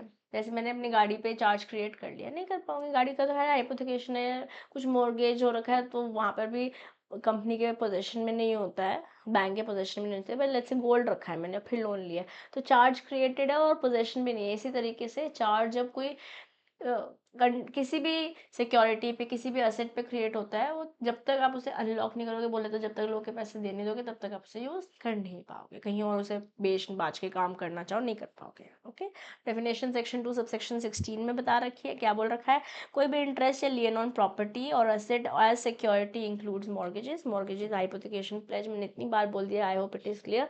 Mortgages generally done on land, building,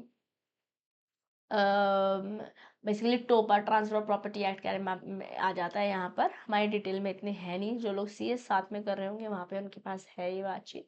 फिर इसके बाद हमारे पास है प्लेज, प्लेज तो हम इंडियन कॉन्ट्रैक्ट एक्ट में पढ़कर आए हैं, so I hope you are clear. In case you are not clear, go check the videos, 10 session details मैंने इंडियन कॉन्ट्रैक्ट एक्ट के चैनल पर ऑलरेडी डाले हैं, और सैटरडे को आपकी सेशन ऑलरेडी स्केड्यूल है। इसके अलावा हाइपोथिकेशन है, हाइपोथिकेशन जनरली वो होता है जो उस बंदे के पोजीशन में नहीं जाता जो आपको लोन दे रहा है, बट चार्ज क्रिएटेड है उस पर, जैसे गाड़ी होती है, लैपटॉप है, रेफ्रिजरेटर लिया आपने, कोई कंज्यूमेबल्स लिए, वो आपके पोजीशन में है। अगर मान लेते हैं मैंने 7 साल के लिए गाड़ी पे लोन लिया और गाड़ी उनके पोजीशन में ही है, तब तक मैं गाड़ी पे लोन लूंगी ही क्यों ना, समझ रहे हैं ना आप, इसलिए वो हाइपोथिकेशन होता है। These are 3 types of charges in general that is created. खैर अभी बात कर रहे हैं, इसमें सारे तरीके के इंटरेस्ट, लियन, प्रॉपर्टी पे या फिर असेट पे सिक्योरिटी जैसे जो क्रिएट हो रखे हैं वो सब आ जाते हैं। ट्रांसफर ऑफ प्रॉपर्टी टैंजिबल भी हो सकती है, इनटैंजिबल भी हो सकती है, बेसिकली अपने पैटेंट को भी बेसिकली चार्ज क्रिएट कर सकते हो इस पे और इसके थ्रू पैसे ले सकते हो। ओके, स्कोप क्या है, प्रॉपर्टी और अंडरटेकिंग इंडिया में भी हो सकती है, अब्रॉड भी हो सकती है। कैसे रजिस्टर करोगे charges, previous year asked question है। अगर जिस दिन चार्ज क्रिएट हुआ उस दिन के 30 दिन के अंदर अंदर आपको आरओसी के पास CHG1 या CHG9 फॉर्म फाइल करना है। लर्न CHGs बहुत इंपॉर्टेंट है, ठीक है। अगर डिले हुआ, कॉन्डोनेशन एडिशनल 90 डेज मिल रहे हैं आपको अगर आपने डिले किया, मैक्सिमम जो कि 120 दिन तक जा सकता है, ऐसा रूल 4 बोल रहा है। अगर फर्दर डिले करते हो, एप्लीकेशन जाएगी आरओसी के पास, मतलब 30 दिन का समय दिया, फिर एडिशनल 90 डेज दिए, जो 90 डेज से 120 हो सकते हैं, क्या इसके बियॉन्ड भी जा सकते हैं, हाँ, बट आपको एप्लीकेशन डालनी है आरओसी के पास, जो मैक्सिमम 300 दिन का आपको समय दे देगा। ओके, बियॉन्ड 300 डेज के लिए अगर आपको अप्लाई करना है चार्जेस को रजिस्टर करने के लिए, तो आपको सेंट्रल गवर्नमेंट के पास अपील करनी पड़ेगी, एप्लीकेशन लेनी पड़ेगी under form CHG8. I want you guys to take a pause here, note all of these things, कैसे रजिस्ट्रेशन हो रही है, बहुत इंपॉर्टेंट बात है, इसको याद करने का तरीका मैं आपको दूंगी, but I want you guys to write this section 77 registration of charges. चलो, मेमोरी टिप क्या है मेरे बेटे, आई होप आपने लिख लिया है। हमारे पास है 30 दिन, फिर 90 दिन जो 120 तक जा सकते हैं और मैक्सिमम 300 हो सकते हैं, तो ये हमारे पास रहा आपके लिए memory tip. Like crossing 3 deadlines, first 30 days in total 120, इसमें 90 डेज से शुरू हो जाता है, मैक्स तक 120, यस, और फिर 300 तक ये हो सकता है, और फिर तो सेंट्रल गवर्नमेंट के पास जाना पड़ेगा। ओके, फॉर्म्स का टेबल CHG 1 2 3 4 5 6 7 8 9, ये पता होने चाहिए हमारे को। 1 बात करते हैं registration of charges, non debts, registration of debentures 9 है, ठीक है। Certification of registration 2, modification of charge 3, मतलब चार्ज कम हो गया, ज़्यादा हो गया, वो 3, सेटिस्फैक्शन ऑफ चार्ज, मतलब हमने पैसे दे दिए लोगों के, वो है 4, notice to charge holders 5, appointment of receiver 6, and companies register of charges 7। Learn करना पड़ेगा सेक्शंस, रूल्स, ट्राई कोशिश करो हो पाए, बट फॉर्म्स 100% याद करने ही है। ओके ना, और कंडोनेशन ऑफ डिले जो सरकार द्वारा है वो CHG8 है। ओके ना, modification and satisfaction and notice क्या है, मॉडिफिकेशन सेम रूल्स चलेंगे जैसे कि सेक्शन 77 पे, बस CHG4 लगेगा कि अगर कोई चेंजेस कर रहे हो, बेसिकली चार्ज ज़्यादा हो रहा है, कम हो रहा है। सेटिस्फैक्शन सेक्शन 88 है, इंटीमेट करना पड़ेगा 300 दिन के अंदर अंदर, CHG 4 में रजिस्ट्रार वेरीफाई करेगा और आपको CHG5 दे देगा। Notice of charge, buyer deem to know once registered, कि अगर चार्जेस रजिस्टर हो गए तो जो भी बायर है उसे पता होगा, because it is now submit there in the system, system में पहुंच चुका है ये, ठीक है। In questions involving missed regulations, use section 87 as your rescue provision for condonation by central government, relaxation central government दे रही है, ठीक है। Role and of registrar, government और रजिस्ट्रार का क्या रोल है, अगर 300 दिन तक का डिले अलाउड है, ओके, ये रजिस्ट्रार के पास पावर है। गवर्नमेंट के पास क्या पावर है, 300 के ऊपर जाए तो सरकार के पास जाना पड़ेगा। CHG 2 3 रजिस्ट्रार के पास पावर है, अगर कोई भी तरीके की चीज़ भूल गए थे उसको ठीक करना चाह रहे हो, कोई मिस्टेक थी उसको ठीक करना चाह रहे हो, बेसिकली रेक्टिफाई ओमिशन और मिस्टेक इन फाइलिंग और रजिस्ट्रेशन गवर्नमेंट के पास है। रिकॉर्ड करना है मेमोरेंडम ऑफ सेटिस्फैक्शन, रजिस्ट्रार के पास पावर है। अगर कोई एक्सीडेंट, इनअडवर्टेंस या नो प्रेजुडिस क्राइटेरिया है, that is to be followed by the government of India, basically government कैसे पावर है। नोटिस टू पार्टीज, रजिस्ट्रार के पास पावर है। एप्लीकेशन वाया CHG8 जो हमने लास्ट पढ़ा है, ये गवर्नमेंट के पास पावर है, 300 दिन के बियॉन्ड जा रहे हो तो सिंपल है। चलो, एनालॉजी क्या है, रजिस्ट्रार को आप कॉलेज के एडमिन जैसे मानो, जो आपका फी वेवियर कर सकता है, लेट फी कर रहे हो कर समय, और गवर्नमेंट को प्रिंसिपल जैसे मानो, जो उसके बियॉन्ड भी चीज़ों को फेव कर सकता है ना। कंपनी और रजिस्ट्रार की registers, company versus registrar registers, company के रजिस्टर आपको रजिस्टर्ड ऑफिस में मेंटेन करने हैं, CHG7 लगेगा, और मेंबर्स और क्रेडिटर्स को एक्सेसिबल रहेंगे। रजिस्ट्रार का रजिस्टर MCA के पोर्टल पे रहता है बेसिकली www.mca.gov.in। ऑटोमेटिकली मेंटेन हो जाता है फॉर्म CHG 7 जैसे, यहाँ पे ज़रूरत नहीं है, और ये पब्लिक को पेमेंट देकर आप एक्सेस कर सकते हो। यहाँ पे तो मेंबर्स ऑफ क्रेडिटर्स को पेमेंट नहीं देनी होती, रिक्वेस्ट करनी होती है बस। Okay, case based example flow बता रही हूँ। सिनेरियो ऐसे मान लेते हैं कंपनी ने चार्ज क्रिएट किया 1 जनवरी को, बट उसने रजिस्टर नहीं किया उसे, तो 30 दिन के अंदर अंदर वैसे तो हो जाना चाहिए था CHG 1 फॉर्म के अंदर, बट लेट्स नहीं किया। तो ROC के पास गया 90 डेज से 120 डेज, हमने टिल 120 डेज बोला एक्स्ट्रा पेमेंट दो, बट उसके बाद भी लेट्स नहीं हुआ। फिर ROC के पास वापस जाओ, 300 दिन तक की 3 डेडलाइन बताई ना हमने, चलिए अभी भी नहीं, तो अब सेंट्रल गवर्नमेंट के पास जाना पड़ेगा कॉन्डोनेशन के लिए एज पर सेक्शन 87। यहाँ पर रूल लग रहा है 8, ठीक है, सॉरी रूल नहीं, CHG लग रहा है form. Okay, I hope it is now clear. इतनी बार बात कर ली है रिवीजन में भी, I hope it is now you are able to process and are able to remember also. ठीक है, तो कॉमनली टेस्टेड पॉइंट टेबल्स क्या है? Unregistered charge can not be use by the liquidator, registration by charge holder if company fails, charge notice in automatic after registration, अगर registration हो गया तो charge तो ऑटोमेटिकली नोट हो गए, ठीक है, बायर को पता होगा इसके बारे में इसीलिए। रिसीवर अगर कोई अपॉइंट हुआ है तो वो नोटिफाई किया जाएगा, और सेटिस्फैक्शन भी इमिडिएटली करनी पड़ेगी अगर सेटिस्फैक्शन ऑफ चार्ज हो रहा है। फाइनल समरीज को ऐसे बोल सकते हैं, everything about charges in 1 page. क्या बोल रहे हैं? डेफिनेशन, स्कोप, CHG 1 से CHG 9 देखा हमने, टाइमलाइन 30, 90 से 120, 300, फिर सरकार, मॉडिफिकेशन एंड सेटिस्फैक्शन, रजिस्ट्रार और गवर्नमेंट का रोल देखा, रजिस्टर कंपनी का भी देखा, रजिस्ट्रार का भी देखा, special notice, receiver charges, notice सारी बात बतानी होगी, और पेनल्टीज कंसिक्वेंसेज अगर अनरजिस्टर्ड है तो उसके बारे में बात करेंगे। Okay okay, I think repeat हो गया ये ना। Register under section 88, register of members MGT 1 में मेंटेन करना होता है, register of debentures, registers of debenture holders MGT 2 में मेंटेन करना होता है, रजिस्टर ऑफ सिक्योरिटी होल्डर्स भी मेंटेन करना होता है under section 88 of companies act 2013। तो 87 में हमने बात करी जो कॉन्डोनेशन सेक्शन 300 डेज के बियॉन्ड वाली बात है, रजिस्ट्रेशन ऑफ चार्जेस, और सेक्शन 88 में हम बात कर रहे हैं register of members, register of share hold sorry debenture holders, और register of other security holders भी। फॉरेन रजिस्टर्स में फॉरेन मेंबर्स हैं या फॉरेन डिबेंचर होल्डर्स या सिक्योरिटी होल्डर्स हो सकते हैं। अगर मैं रजिस्टर रिक्वायरमेंट्स का कंपैरिजन बनाऊँ MGT फॉर्म और रूल्स का, register of members MGT 1, debenture holders MGT 2, index of members में कोई MGT नहीं है, फॉरेन रजिस्टर MGT 3, तो यहाँ पर MGT 3 मैं लिख ही देती हूँ, ठीक है। और duplication foreign register not, no form required, maintained under rule 3, rule 4, rules 88 rule 7 and rule 77। Basically क्या क्या कंटेंट होगा रजिस्टर ऑफ मेंबर्स में? इक्विटी और प्रेफरेंस शेयर होल्डर्स के लिए सेपरेटली करोगे, 7 दिन के अंदर अंदर जिस दिन से बोर्ड अप्रूवल हो गया उस दिन से डालोगे register of members. Separate register होगा हर एक टाइप ऑफ सिक्योरिटी के लिए, मैंडेटरी पार्ट है of the register, must file location or change within 30 days part of the principal register। Foreign register के बारे में बात करिए, और डुप्लीकेट में तो सिर्फ कॉपीज लगेगी, बट वो 15 दिन के अंदर अंदर हो जाएगी टू इंडियन ऑफिस। क्या है यहाँ पे थोड़ा सा समय देना पड़ेगा याद करने के लिए? हाँ, थोड़ा सा एफर्ट लगेगा, डिफिकल्ट नहीं है, बट अगर क्वेश्चन आता है और उसमें सिर्फ डेटा ही लिखना है then you don't have any other choice except to write the data. यहाँ पे कोई अपनी मन से बात तो आप लिख नहीं पाएंगे।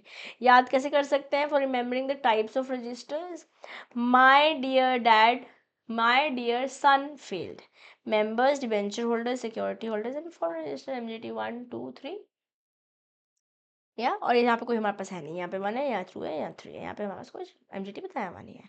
Maintenance of register, when to update, जिस दिन से बोर्ड अप्रूवल आ गया उसके 7 दिन के अंदर अंदर, जो भी बोला है उसको मैं आपको चार्ट में बता रही हूँ बेसिकली। बाकी सारे सिनेरियोज में बायबैक, डेथ, बायबैक या सब डिविजन, बेसिकली स्प्लिट के बारे में बात करें, death, insolvency, change in name और स्टेटस, प्लेज बाय प्रमोटर्स, तभी इन सब सिनेरियोज में भी रजिस्टर अपडेट करना होता है। कहाँ रखोगे? रजिस्टर्ड ऑफिस में रखोगे, या फिर उस लोकेशन में रखोगे जो स्पेशल रेजोल्यूशन पास करके आपने बोली है। Beneficial interest declaration MGT4, MGT 1 2 3 already कर चुके थे। MGT4 में रजिस्टर्ड ओनर है जो कि रियल ओनर नहीं है। MGT5 में एक्चुअली बेनिफिशियल ओनर है और MGT6 में कंपनी है। पर्पस क्या है MGT4 का? डिक्लेयर कर रहे हैं नेम जो कि रजिस्टर पे अपीयर हो रहे हैं, बट वो बेनिफिशियल इंटरेस्ट नहीं है। बेसिकली जब शुरू में शेयर्स इशू हुए थे तो इनका नाम था, अब इन्होंने आगे किसी को बेच दिया तो उनका नाम नहीं है। Declaration of beneficial interest holders जो है बेनिफिशरीज बेसिकली MGT5 में आ रहा है, और file declaration with register MGT6 में आ रहा है। कितने दिन के अंदर? 30 दिन के अंदर। ये चेंजेस से 30 दिन के अंदर, और ये रिसीट से 30 दिन के अंदर, सब में 30 ही 30 है। Okay. Nominee versus real user, MGT4 में नॉमिनी है, MGT5 में रियल है। ठीक है, जो कि जिस पर्दे के पीछे होल्डर है। Steps after receiving beneficial order declaration, जिस दिन चेंज हुआ उसके 30 दिन के अंदर अंदर, ये बोला था ना हमने यहाँ पर क्या स्टेप्स लगने वाले हैं, ये सब कुछ हो गया है तो 30 दिन के अंदर अंदर कि भैया नया बेनिफिशियल ओनर ये है। पर्सन सबमिट करेगा MGT4 MGT5 what ever is required. जब नॉमिनी है तो 4, रियल है तो 5। कंपनी रजिस्टर में डाल देगी। MGT6 ROC के पास जाएगा जिस दिन से चेंजेस हुए हैं, और डिक्लेरेशन नोट कर दिए जाएंगे। If not declared, no enforceable rights. अगर आपका नाम नहीं चढ़ा हुआ तो आप कैसे राइट्स कैसे आएंगे? Foreign register rules, rule 7 2 3 5 and 7 है। MGT3 30 days. Foreign register part of principal register ही है। ओपन टू इंस्पेक्शन है, मे be closed with prior advertisement in newspaper कि भैया आप इंस्पेक्ट नहीं कर पाओगे, उससे 2 दिन पहले, जिस दिन क्लोज हो रहा है उससे 2 दिन पहले न्यूज़पेपर में सबमिट करना पड़ेगा। नॉट 2 दिन पहले, 2 न्यूज़पेपर, वर्नाकुलर में भी और इंग्लिश में भी। Entries to be sent to India within 15 days, maintain duplicate in India. जो हमने पीछे पढ़ा है उसको मैंने थोड़ा सा मॉडिफाइड वर्जन में आपको यहाँ दिया है। Within how many days MGT6 needs to be filed? सभी में 30 दिन है। 30 दिन नेम एंट्री से, 30 दिन इनको इंटरेस्ट जिस दिन चेंज हुआ है और जिस दिन से रिसीविंग हुई है उस दिन MGT6 है 30 दिन। ठीक है, 30 रूल हमने देखा है। अब बात करते हैं overview of annual returns. Annual returns जो डिटेल्स हैं रिटर्न में, registration, registered office, business activities, कौन होल्डिंग है, कौन सब्सिडरी है, कोई associate company, all of those. Filing और सिग्नेचर जो एक डायरेक्टर द्वारा साइन हो किया जाएगा, एक CS द्वारा साइन किया जाएगा, और CS in practice if no CS। और अगर OPC स्मॉल कंपनी है तो डायरेक्टर है CS में तो कोई एक भी चलेगा, डायरेक्ट यहाँ पे CS कंपलसरी होता नहीं है। Yes, what is included in this annual return? MGT7 बात करता है इस बारे में। कंपनी की इन्फॉर्मेशन, शेयर होल्डर्स की इन्फॉर्मेशन और मैनेजमेंट की इन्फॉर्मेशन। कंपनी की इन्फॉर्मेशन में कंपनी कहाँ रजिस्टर्ड है ना, बिजनेस एक्टिविटी क्या करिए, holding, subsidiary, associate company, share holder की इन्फॉर्मेशन में शेयर्स है, डिबेंचर्स हैं, पैटर्न क्या है, कितना इंडेटनेस है कंपनी का इन लोगों के लिए। मैनेजमेंट इन्फॉर्मेशन में आपके डायरेक्टर्स, KMPs, कोई चेंजेस हुए हैं फिनेंशियल ईयर के अंदर, कितने इनको पैसा दे रहे हैं, रेमनरेशन और उनकी मीटिंग और attendance, all of it needs to be given. और अगर नहीं करोगे तो पेनल्टी लगेगी। बेसिकली कंप्लायंस बोल रहा है। कंपाउंडिंग अलाउड है, बोले तो जेल टाइम की जगह पैसे दे दो और अपील्स लेकर जा सकते हो आप। फॉरेन होल्डिंग्स है तो फॉरेन इंस्टीट्यूशनल इन्वेस्टर्स आ जाएंगे, सर्टिफिकेशन अदर मैटर्स भी होंगे। साइनिंग एंड सर्टिफाइंग रिक्वायरमेंट्स क्या है? जनरल कंपनी के लिए एक डायरेक्टर CS चाहिए, OPC के लिए CS या डायरेक्टर चाहिए, लिस्टेड या बिग कंपनी के लिए CS भी चाहिए, डायरेक्टर भी चाहिए, सर्टिफाइड CS भी चाहिए जो प्रैक्टिस में है। और क्राइटेरिया क्या है सर्टिफिकेशन का? आपका paid up share capital 10 crore से ऊपर होगा या फिर टर्नओवर 50 करोड़ से ऊपर होगा। सर्टिफिकेशन MGT8 चाहिए, ऑल ऑफ दीज। इन दोनों में एक्चुअली नहीं चाहिए, जनरल और OPC में। लिस्टेड और क्राइटेरिया फॉर सर्टिफिकेशन में चाहिए। ओके ना। Filing timeline and website disclosure, जो एनुअल रिटर्न फाइल कर रहे हो आप, AGM annual general meeting is held, okay, with in 60 days from the AGM filing करनी है ROC के साथ अलॉन्ग विद फीस। आपको जो रिटर्न फाइल करनी है, कोई AGM नहीं हुई है तो within 60 days from the date on it should have been held. जिस दिन होनी चाहिए थी AGM, अगर AGM नहीं हुई है तो उस दिन के 60 दिन के अंदर अंदर आपको एनुअल रिटर्न फाइल करनी है। ओके। वेबसाइट रिक्वायरमेंट के आपको एनुअल रिटर्न अपलोड भी करनी है, और जो वेब लिंक है बोर्ड की रिपोर्ट की उसको भी डालना है वेबसाइट पे। और ये अगर कुछ भी नहीं करते, इनमें से कुछ भी गड़बड़ हो रही है, पेनल्टी लगती है। रिटर्न फाइल नहीं करी, कंपनी और ऑफिसर दोनों पे पैसे लगेंगे, मतलब बेसिक पेनल्टी लगेगी 50,000 से 5 लाख तक कंपनी पे। ऑफिसर को कम से कम 6 महीने की सजा होगी या फाइन हो सकता है। रॉन्ग सर्टिफिकेशन, CS जो प्रैक्टिस में उसने सर्टिफिकेशन गलत दिया होगा ना, उस पर 50,000 से 5 लाख का सजा हो सकती है। और अगर इंस्पेक्शन रिफ्यूज़ कर देते हो कंपनी, मतलब बेसिकली वो इंस्पेक्शन करने नहीं दे रहे हो आप, तो कंपनी पे भी ऑफिसर पे भी 1,000 रुपये पर दिन के हिसाब से जुर्माना लग सकता है, मैक्सिमम 1 लाख तक जा सकता है मैक्सिमम। टिप्स कैसे रिमेंबर, ईजी लिंक, ईजी है जो चीज़ है, 5 लाख मैक्स हो सकता है। Okay, like a meter running, section 94 है इसके बारे में, ये 92 था।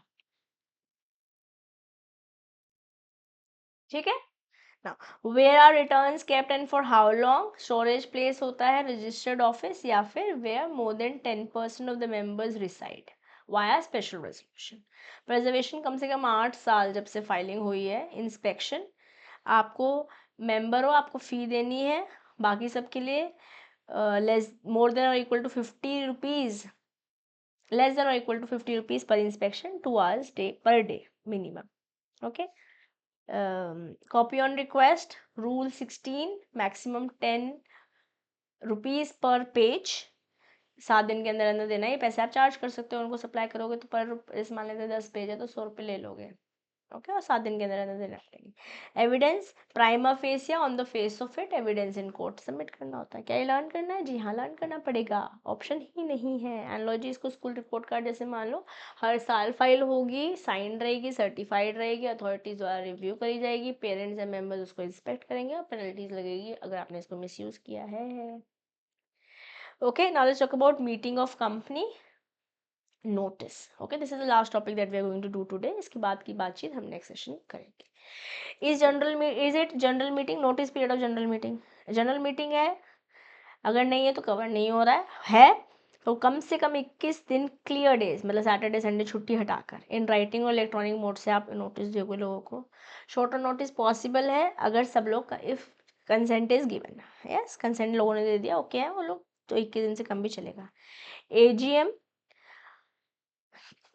में 95% the members entitle to vote का कंसेंट चाहिए होगा अगर डिले जा रहा है, और अदर मीटिंग्स में भी 95% इन वैल्यू या फिर मेजॉरिटी इन नंबर से आप 21 डेज से पहले का भी कर सकते हो। ठीक है, think of this like a school permission slip, normally 21 दिन का नोटिस है, but 95% the parents member signature ले लेते हो तो आप इसको जल्दी कर सकते हो, मतलब 21 दिन से कम का भी नोटिस दे के आप मीटिंग कर सकते हो। कंटेंट क्या है नोटिस का? सॉरी, किस दिन होने वाली है, किस तारीख को होने वाली है, किस समय पे होने वाली है, कौन सी वेन्यू पे होने वाली है, क्या आप बातचीत करोगे, what is the agenda of the meeting. Basically जैसे हमारे पास जूम मीटिंग भी आती है, अगर आपने कभी देखी हो अपने पेरेंट्स के पास या आसपास लगे, तो एजेंडा ऑफ द मीटिंग आता है ना, जैसे मैंने आज का सेशन आपको बता रखा है that we are doing companies act for special businesses.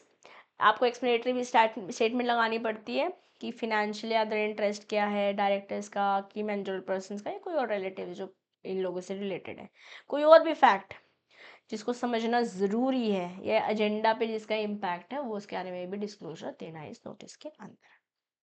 Date disclosure details, notice recipients, who should receive the notice, members को, legal representative of deceased people जिनकी डेथ हो चुकी है, assignees of insolvent members, auditors, और सारे directors को इस meeting होने वाली है उसका नोटिस देना है।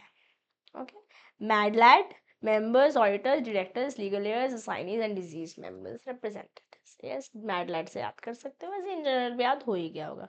इलेक्ट्रॉनिक नोटिस जा सकता है, क्या वैलिड ईमेल आईडी दे रखी है बंदे ने, हाँ, तो आप सिक्योर्ड ईमेल एड्रेस से भेज दोगे। फॉर्मेट क्या होगा, टेक्स्ट, पीडीएफ, लिंक, तीनों में जा सकता है। डाउनलोडेबल डॉक्यूमेंट वे हम नोटिस है, नोटिस दे रहे हैं आपको कि मीटिंग होने वाली है हमारी।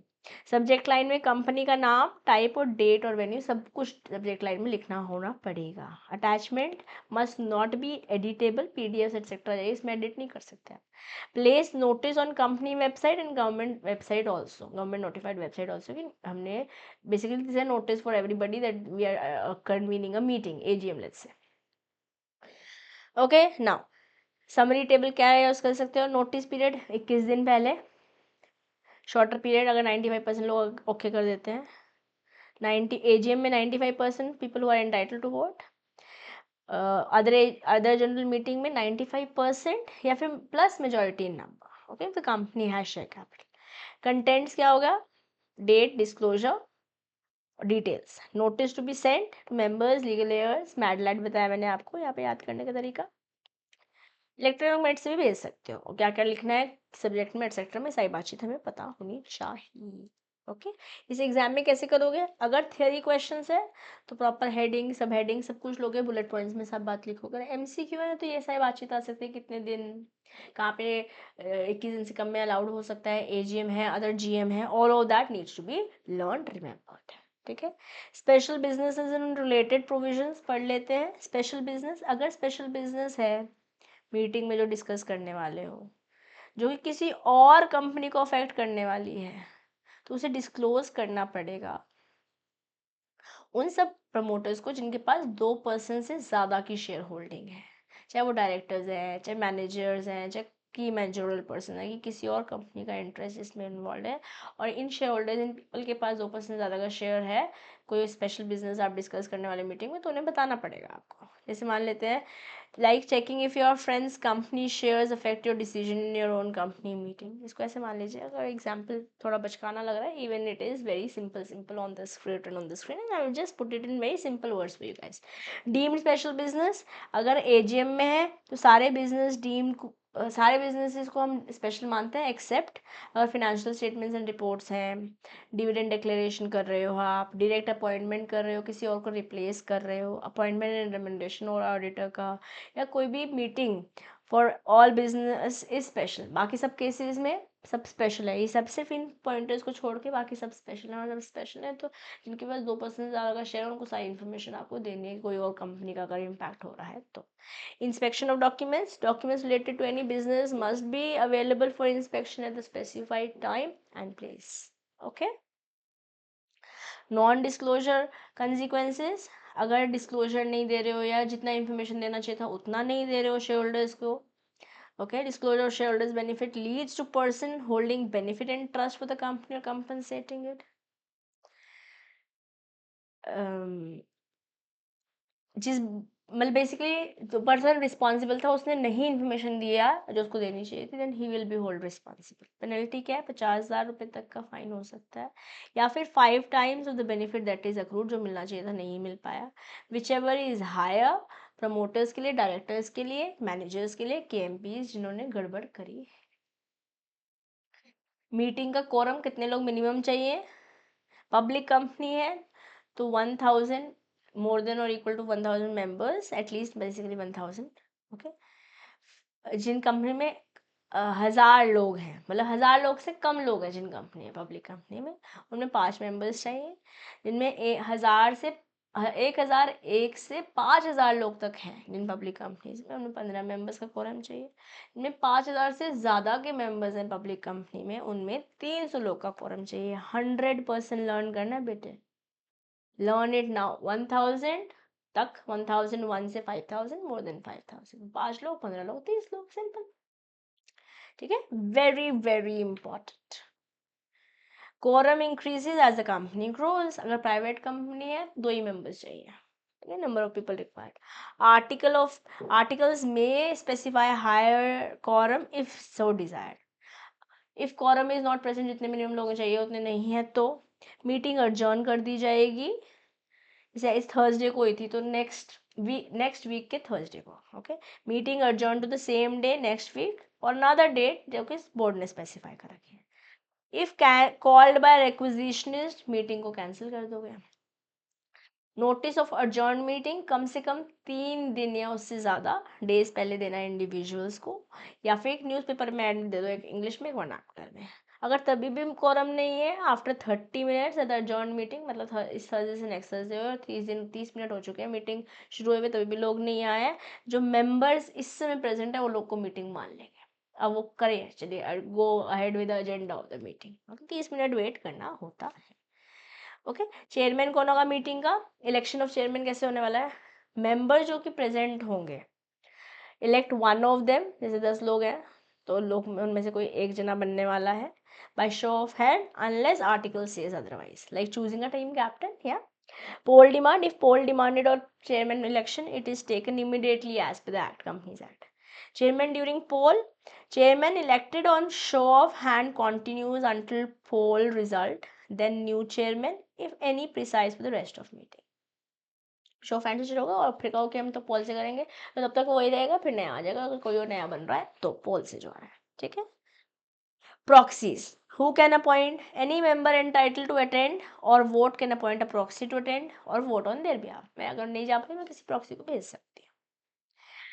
ये एनालॉजीज आप पढ़ सकते हैं अगर आप पढ़ना चाहें तो, मैं सिंपली अभी सिर्फ फाइज करा रही हूँ। Non share capital companies proxies allowed है अगर आर्टिकल में ओके है तो। सेक्शन 8 कंपनीज बोले तो एनपीओ वाली कंपनीज है ना। Proxy must be another member of the company, किसी और मेंबर को भेज सकते हो अपनी जगह, इंपॉर्टेंट बात है। प्रॉक्सी इंस्ट्रूमेंट फॉर्म राइटिंग में होगा, साइन बाय द अपॉइंटर होगा, ऑथराइज बाय द अटर्नी होगा।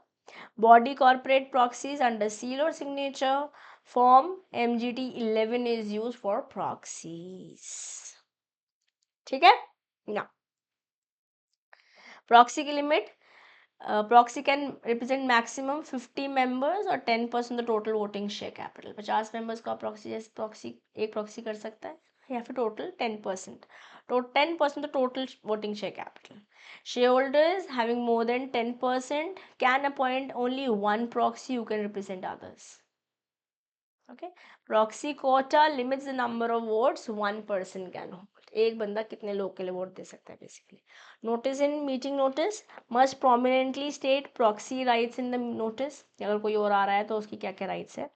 पेनल्टी 5,000 रुपये तक का फाइन हो सकता है हर एक ऑफिसर जिसने डिफॉल्ट किया है on proxy notice requirement.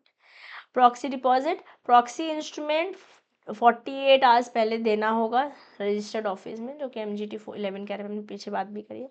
Proxy invitation, officers issuing proxy invitation at company expense liable up to 1 lakh rupees unless में रिक्वेस्ट प्रॉक्सी फॉर्म, किसी और को बोल रहा हो वो भी कंपनी एक्सपेंस पे कर रहे हो तो आप 1 लाख रुपए का पेनल्टी लग सकती है, ठीक है। कोरम एंड मीटिंग प्रोसीजर क्या है, इस कोरम प्रेजेंट 30 मिनट के अंदर, हाँ तो चालू करो, नहीं तो रिक्वेजिशन इसने बनाई है तो कैंसिल कर देंगे, नहीं तो अडजर्न हो जाएगी। अडजर्न मीटिंग कब जाने वाली है, सेम डे और नेक्स्ट वीक। 30 मिनट वेट करोगे, 3 दिन पहले कम से कम लोगों को नोटिफाई करोगे या फिर न्यूज़पेपर में डाल दोगे, इंग्लिश में वर्नाकुलर में। कोरम प्रेजेंट है जब नेक्स्ट वीक में आया है, 30 मिनट नहीं आया 30 मिनट वेट करो, और 30 मिनट वेट करने के बाद भी नहीं हो पा रहा, 5, 15, 30 या 2 जो भी what's ever it is, public या प्राइवेट, तो फिर जो लोग आए हुए हैं वही कॉरम है। ये पूरी बात मैंने जो समझाई उसको मैंने एक चार्ट में आपको फिर से दे दिया है, बहुत अच्छा चार्ट है ये, ओके। अगर कोई स्पेशल बिजनेस हो रहा है जैसे कि स्पेशल इंग्रेडिएंट जैसे in a recipe that changes the whole dish, so must be disclose if it is affecting other company. Quorum minimum team members जो चाहिए, chairman election vote of hands हो सकता है, पोल से भी हो सकता है। Proxy voting by proxy is like handling your ballot to a trusted friend when you cannot attend voting both पे नहीं जा पा रहे हो, बूथ पे नहीं जा पा रहे हो, तो आप किसी और को भेज दे रहे हो। Inspection of instrument of proxy section 105 इसके बारे में बात करता है, कौन इंस्पेक्ट कर सकता है बेटे, कोई भी मेंबर जो कि एंटाइटल्ड है मीटिंग के लिए, रेजोल्यूशन के लिए, okay. When inspection is allowed 24 घंटे पहले before the meeting is starting till the conclusion of the meeting. Notice for inspection at least 3 days पहले देना पड़ेगा कंपनी को। पर्पस क्या है, to verify proxies lodge before और ड्यूरिंग मीटिंग, इसलिए इंस्पेक्शन करा जा सकता है, दैट्स द रीजन। कोई पता चल रहा है कोई भी आके प्रॉक्सी कर दे रहा हो, ऑथराइज नहीं था, that should not happen, right. Representation of president and governors in the meeting, वैसे सेक्शन 105 था है ना, ऐसे यहाँ पे सेक्शन 112 है। कौन प्रेसिडेंट ऑफ इंडिया है, governor of the state, who can they do appoint a representative to attend the meeting generally in case of public company, है ना। रिप्रेजेंटेटिव स्टेटस, इसको मेंबर जैसे ही मान लेते हैं, इसको प्रॉक्सी के लिए भेज रहे हैं, has the same rights and power as the president of the governor depending on the, basically 51% share उससे ज़्यादा कंपनी गवर्नमेंट कंपनी होती है तो इनके होते हैं ना प्रेसिडेंट एंड गवर्नर के, okay. Representation of corporation eight meeting, relevant section 113, कौन कर सकता है, कॉर्पोरेट मेंबर या क्रेडिटर्स कर सकते हैं। Right of representative, same right और पावर है जैसे कि कॉर्पोरेशन की खुद की है, okay. Voting rights included. Restrictions क्या है वोटिंग राइट पे, सेक्शन 106 इसके बारे में बात करता है। रिस्ट्रिक्शंस अलाउड है ओनली इफ कॉल्स और ड्यूज अनपेड और company has lien on shares, तो रिस्ट्रिक्शन है, रिस्ट्रिक्शन अलाउड है, ओके, कि आप नहीं जा सकते, नोबडी एल्स कैन वोट अगर unpaid amount, okay. Other grounds not allowed, restriction नहीं allowed otherwise. multiple voting votes usage, members need not use all votes or cast in the same way. Meeting method क्या है voting का? Show of hand हो सकता है, electronic mean से हो सकता है, पोल से हो सकता है, पोस्टल बैलेट से भी हो सकता है, basically through mail. Okay, voting by show of hand कैसे होगी? सेक्शन 107 इस बारे में बात करते हैं। जब पोल नहीं है, पोल डिमांडेड नहीं, इलेक्ट्रॉनिक वोट नहीं हो रहा है, चेयरमैन डिक्लेरेशन हो जाता है वोट ऑफ हैंड से, और इसके बाद जो अगर जिसके बेसिकली पोल ऑफ हैंड से जो हुआ मिनट्स में लिखा वो कंक्लूसिव एविडेंस है, इसलिए लिखा है chairman's declaration plus entry in minutes is a conclusive evidence that it is happening, the vote is happening through show of hand. Now, demand for poll, resolution voting by show of hands. Is poll demanded before or on declaration? Yes. तो पोल order कर देगा chairman, जो इस समय current chairman है, on his own motion, या फिर member से डिमांड आया कि भैया पोल से करो। फॉर शेयर कैपिटल कंपनी का शेयर कैपिटल है, उनके 10% या उससे ज़्यादा वोटिंग पावर है, या फिर 5 लाख से ज़्यादा का शेयर वर्थ है, पोल हो सकता है। और अदर कंपनीज इन जनरल 10% तो टोटल वोटिंग पावर है।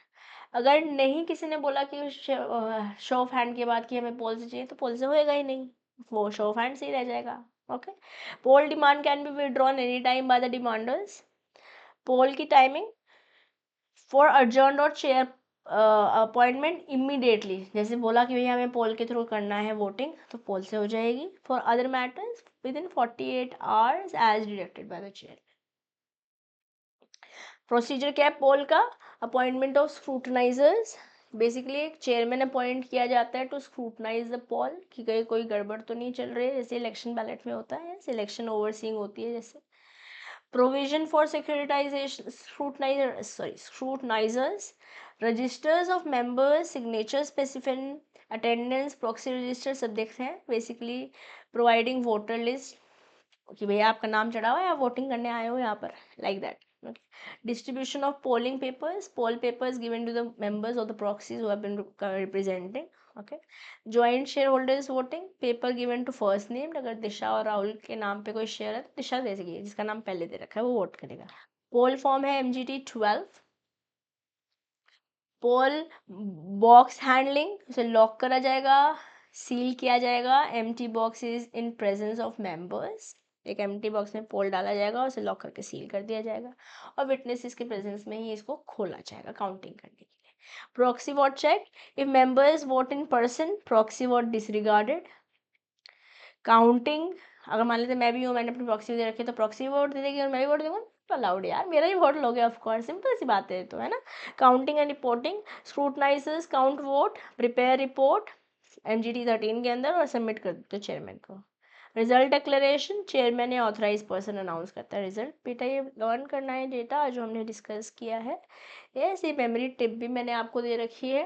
प्रॉक्सी इंस्पेक्शन को एक गेस्ट लिस्ट के चेक जैसे मान लो, चेकलिस्ट गेस्ट लिस्ट मान लो।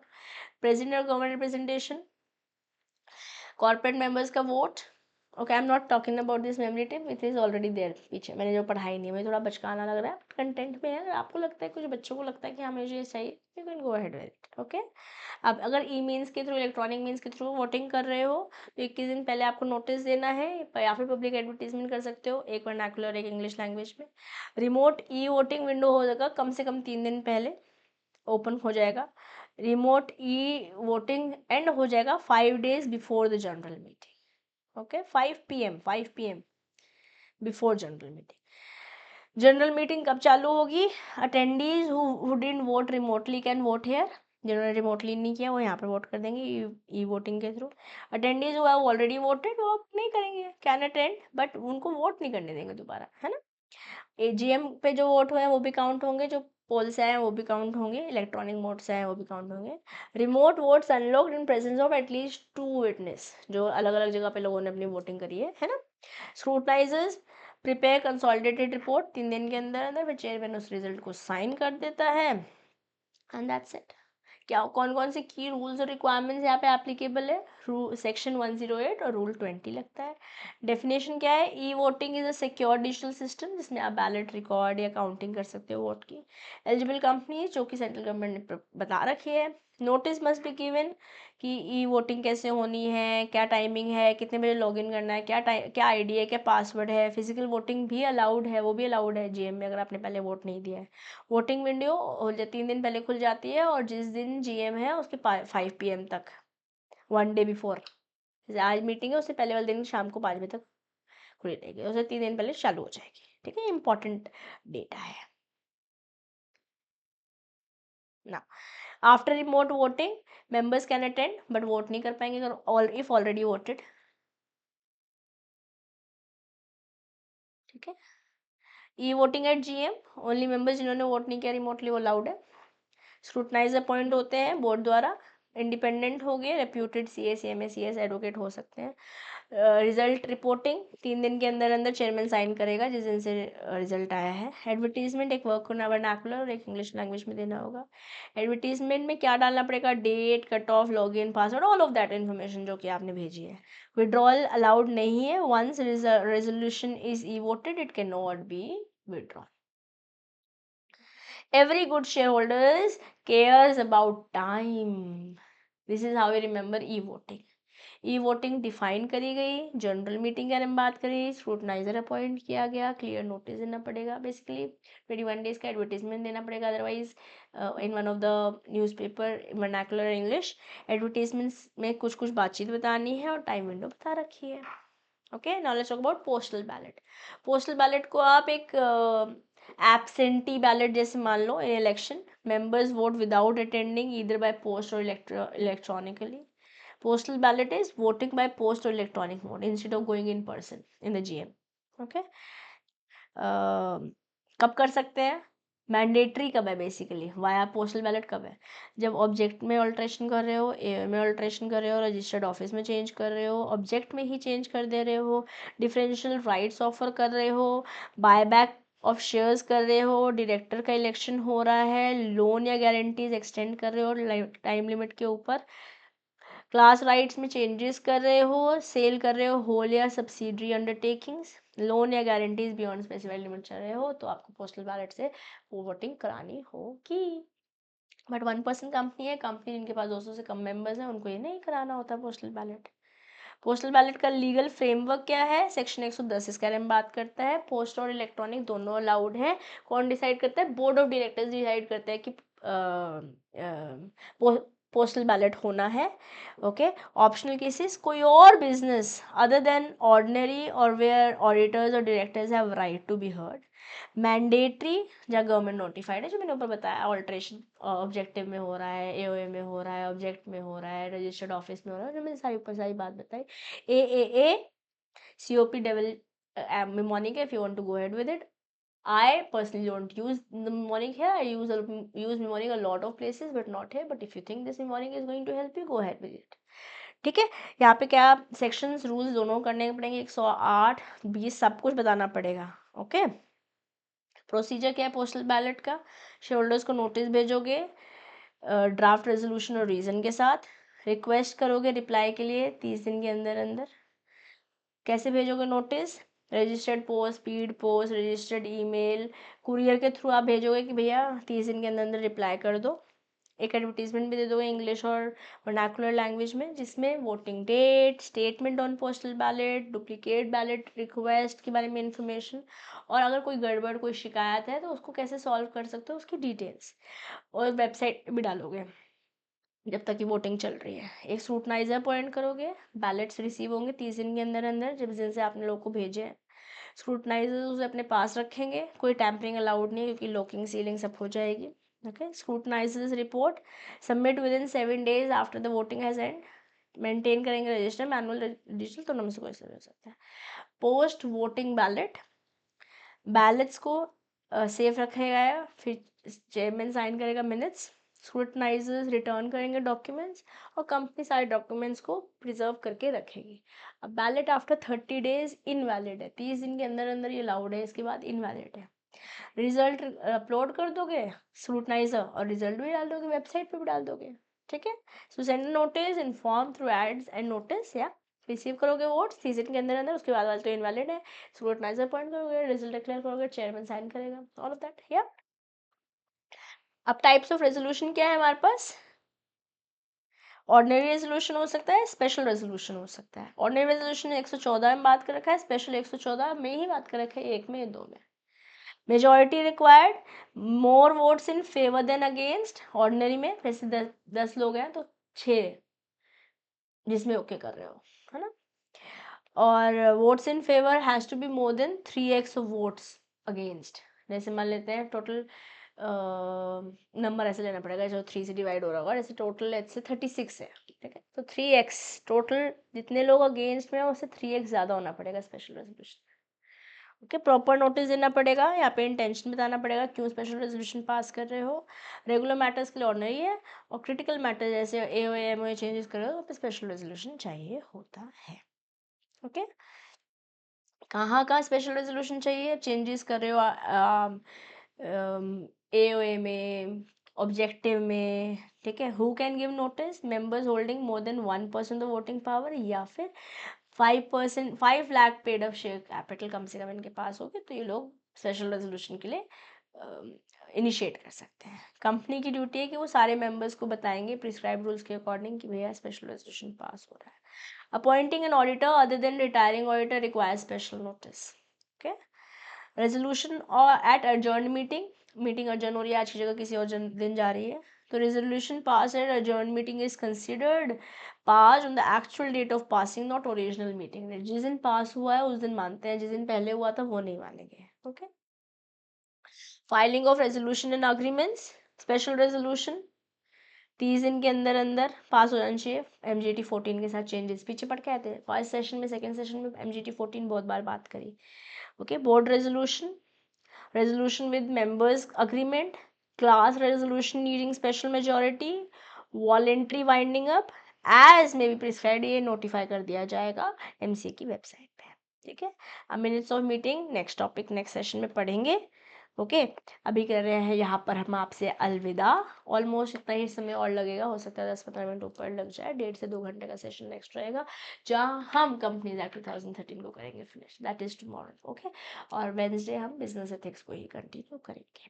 अभी मैं ले रही हूँ आपसे अलविदा, मिलूंगी नेक्स्ट सेशन में। नोट्स आप CMA दिशा दुआ classes.com से ले सकते हैं। लो बाय CMA दिशा दुआ टेलीग्राम पे आप मेरे से जुड़ भी सकते हैं। कमेंट्स में कोई डाउट है तो आप मेरे से बात कर सकते हैं। नेक्स्ट सेशन में कंपनीज एक्ट करेंगे finish. Okay, taking your leave now, this is your friend and teacher CMA Disha Dua signing off for today, bye bye.